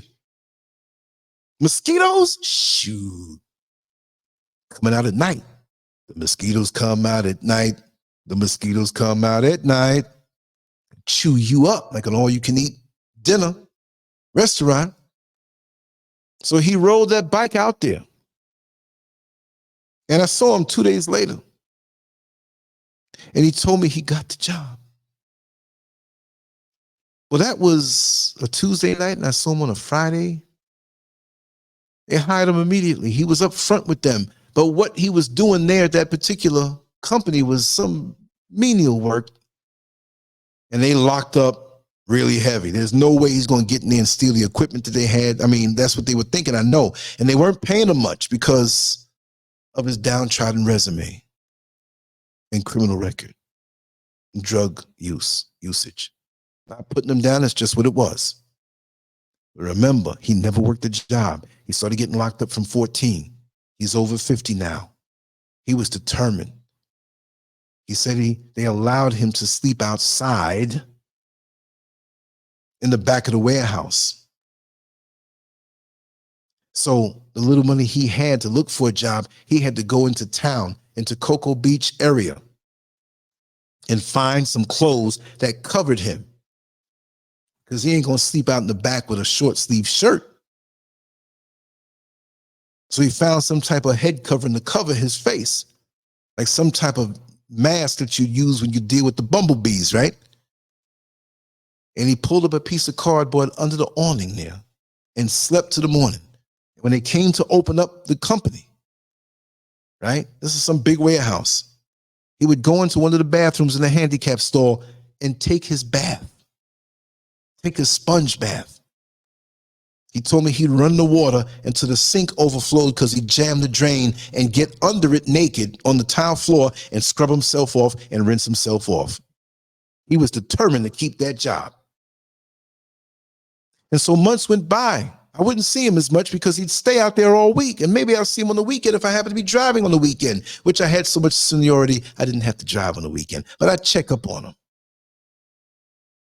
My brother bought a cell phone now. You got a number? Good. And he made this joke. He said, listen, Lance, if I had a cell phone like this, I'd try to sell it more so than keep the bill up. I haven't smoked since I got this job. And I talked to you that day. I said, oh man, now I dreamt about this brother last night. So I have to reach out to him. That could be a divine way of the creator telling me that he's ready to tell a story. And he was, oh man, let me just fast forward this because I'm getting hungry and I gotta eat. And there's some food over there looking good. So time went on, and then he got a job at a mattress factory in Orlando. And he still tried to get out there to Brevard County.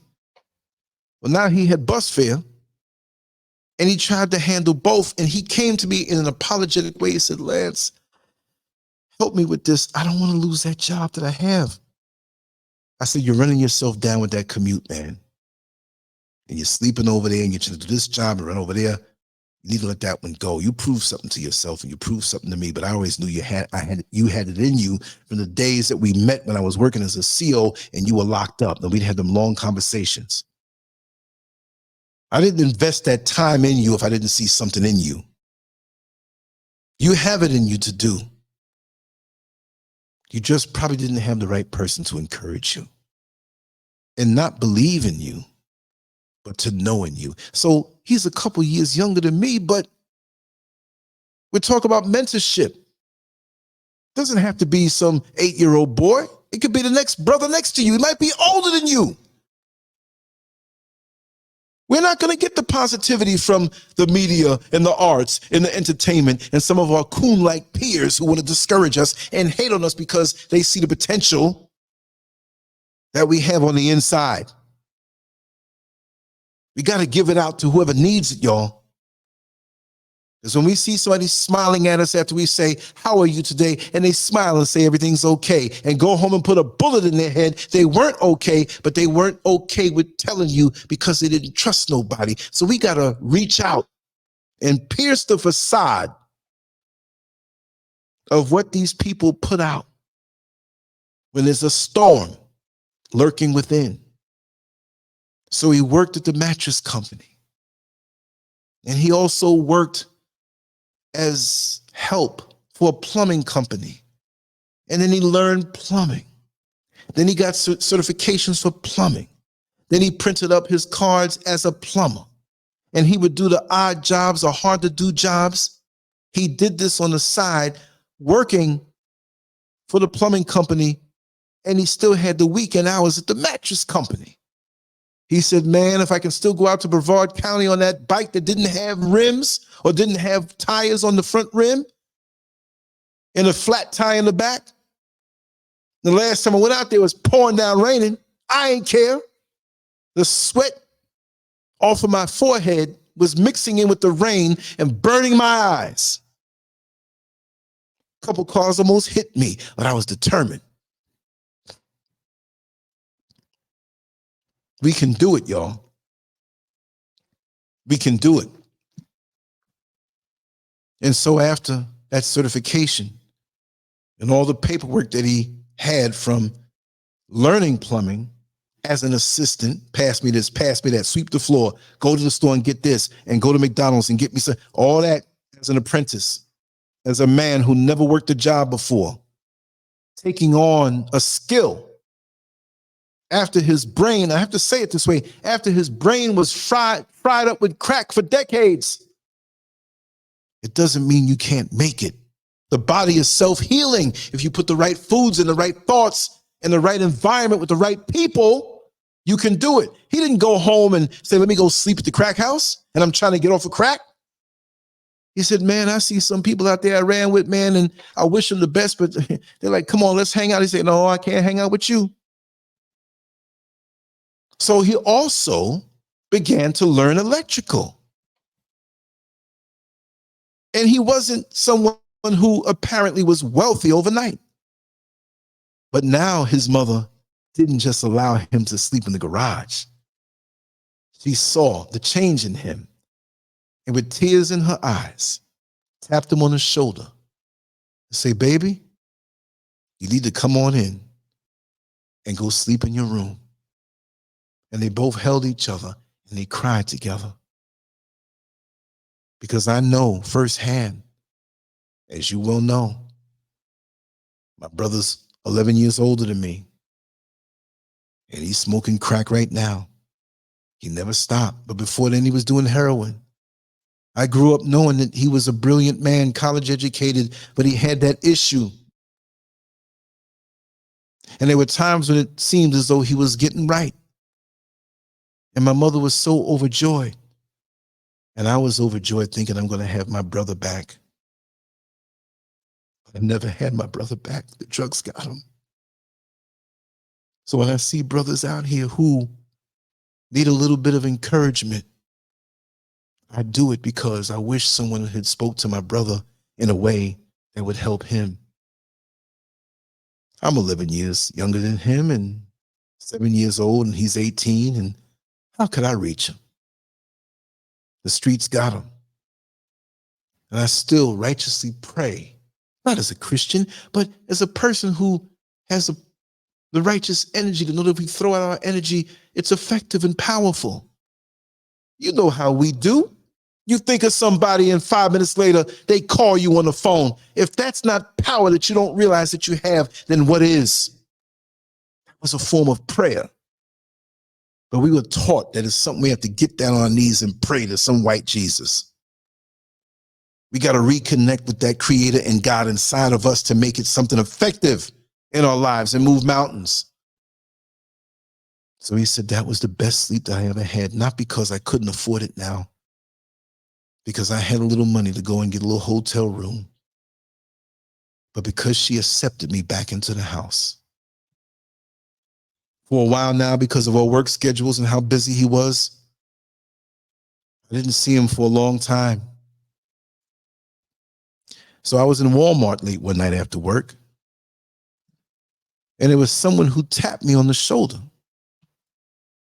And this brother, who I'm talking about 6'3", looks taller. Something about him makes him look taller.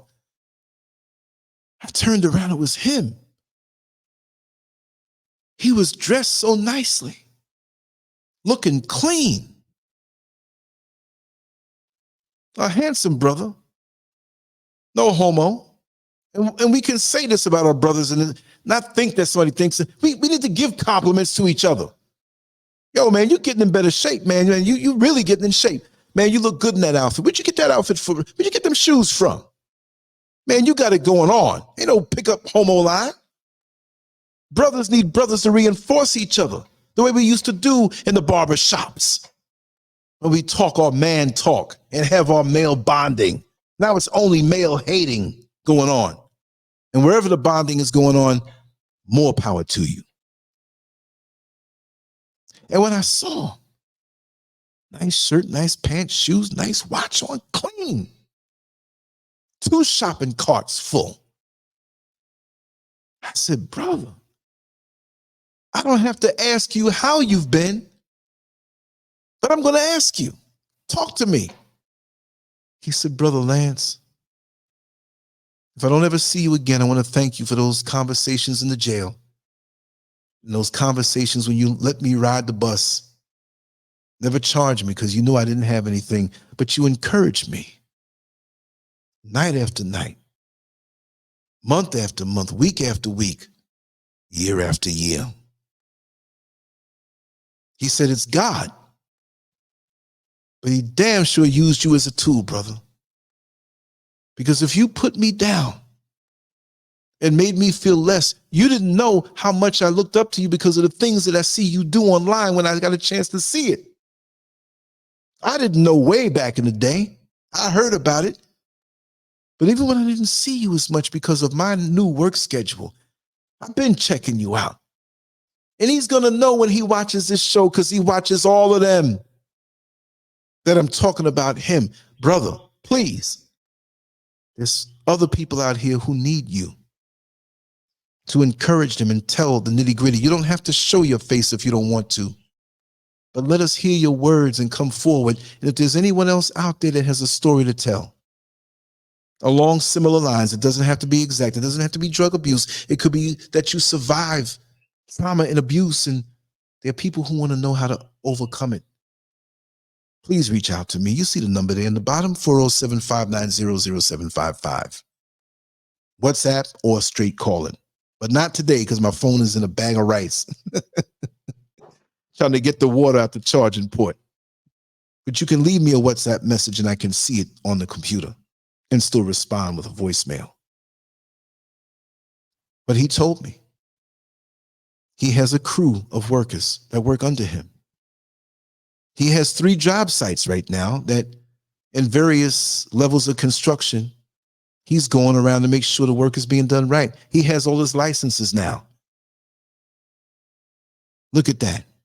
For a dude who was always locked up from the age of 14 to 50 to now doing his own thing because he wasn't too ashamed to ride a bike in the rain for miles after getting off the bus where the front wheel of the bike didn't have a tire, riding on a rim, and the back tire was partially inflated and squeaky as heck, that bike. And I asked him, I said, in the conversation, I said, brother, I know the answer, but whatever happened to that bike? He said, I keep that bike up on the wall in my office. I said, office? You got an office now? Not that I'm having low expectations, but this is just too good. He said, yeah, man, I purchased a small building. I was like, what? He's like, we got to take a selfie, brother. Me and you right here. Because I'm going to put that picture on the wall. And he told the cashier, he told me, you got 2 shopping carts too. I'm paying for everything. I said, brother, you don't have to do that. He said, listen, if you know how good I got it now, you let me do it. And I have to because you invested so much time in me. I said, I accept it. I said, don't turn your back. I might throw a few more extra things in that cart. He said, go ahead. So I went over to the fruit aisle and picked up some more fruit. He said, I don't care if you buy the whole damn store. I owe this to you and my creator.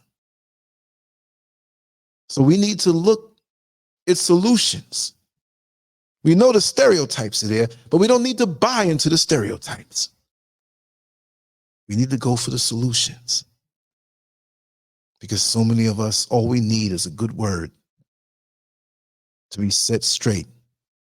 And it's not going to be just a good word, but we have to make people feel the sincerity, to make them feel how much we care for them, because we really do.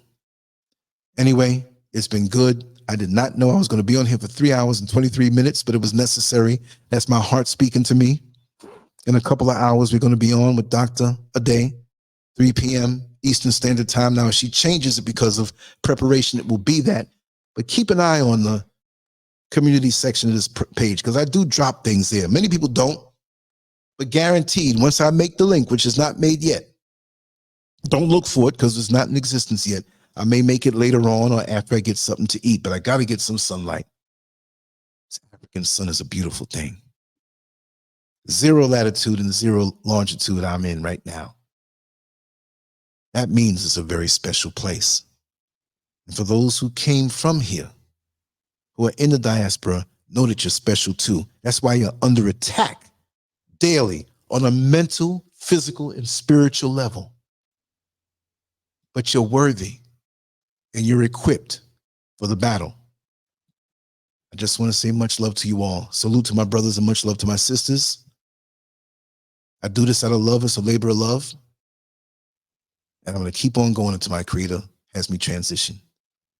This is the dash between the date of my birth and the date of the time I'm supposed to go. And if I can affect somebody with some positivity, my name doesn't have to be attached to it. But I did my job as a righteous tool for the creator and my people. Much love to you all. I will see you later with Dr. Ade. Who knows, I might record something for a couple minutes because I can't stop talking sometime. But I'll see you all later, and I hope you have a wonderful day. It's still morning on the East Coast.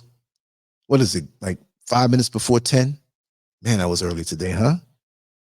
So make sure to throw out an encouraging word to someone who needs it, because you never know what a difference you're making. And that's all you need to tip the scales over to the side of positivity and stop somebody from taking their own life because they think it's hopeless. Nobody was put on this earth to be hopeless and to not have value. We all have value on some level. Submit to it and work on it and manifest it. And you'll see the light at the end of the tunnel. Talk to you later, family. I loved it today. Leave your comments and let's move forward. Peace.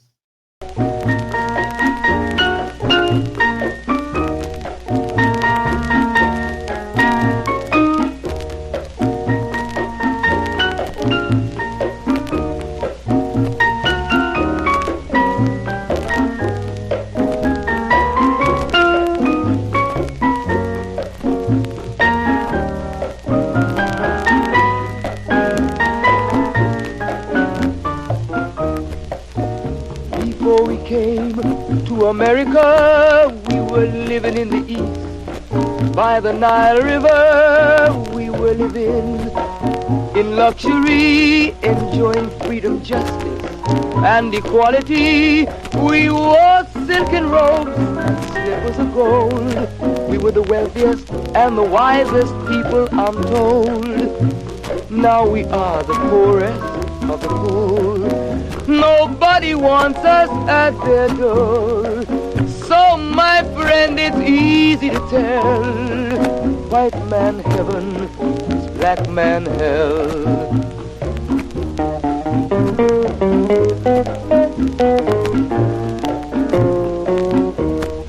When the white man came to America, he told the Indian, I am your white brother. He said, red man, I'll treat you the best. Yet and still he pushed the Indian further west with his white woman and firewater.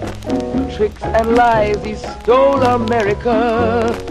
The original owner of this nation is cooped up on a reservation.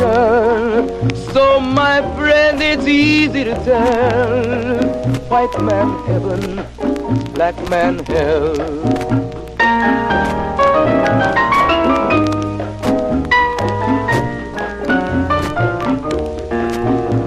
He needed someone to work the land. His back was too weak. He needed you, black man, so he commissioned Sir John Hawkins to commit the world's most grievous sin, to take a man who's born to be free and bring him down to slavery, to sell a man as merchandise, on his body put a price. Oh, my friend, it's easy to tell. White man heaven is a black man hell.